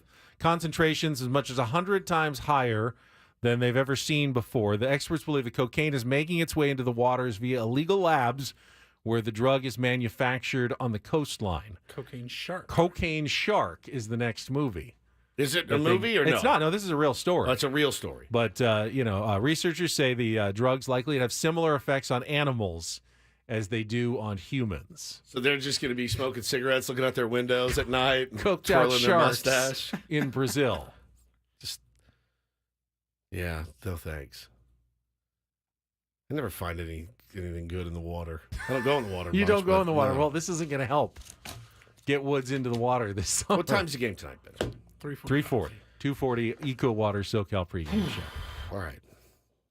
watching on my phone. Be at Frozen Ropes, getting some work in. Not me, my 6-year-old. Man, all right. Was that Padres camp just a one-day? No, it's all week. He's there right now. And he's going to Frozen Ropes later. Yeah. My goodness, that kid is a glutton for baseball. He is a grinder, man. You can't. Last night, after a full day of camp and then practice with me, at Taylor's thing, he gets home and he's just throwing the ball against the door, just bam, bam, bam. He's on fire, man. I'm not going to snuff it out either. You just keep grinding. Never know what can happen. You're just Are hoping. you afraid of burnout? He doesn't burn a little out. bit, yeah. but I don't push him. So it's all him. Right. I don't push him at all, not even a little. You're not Todd Marinovich's no, dad. God, no. We eat plenty of quarter pounders in my house. All right. Well, that was decent radio for 4 hours. See what anything else we can do. Yeah, we kind of ran out of steam there at the end. Don't forget, we got Xander Schauffele in our 9 o'clock hour tomorrow, talking to the major champ. Have some Padres baseball to talk about as well for Paul Reindl and Stephen Woods. I'm Ben Higgins. Have a great rest of your Tuesday from all of us here at 97.3 The Fan. So long, everybody.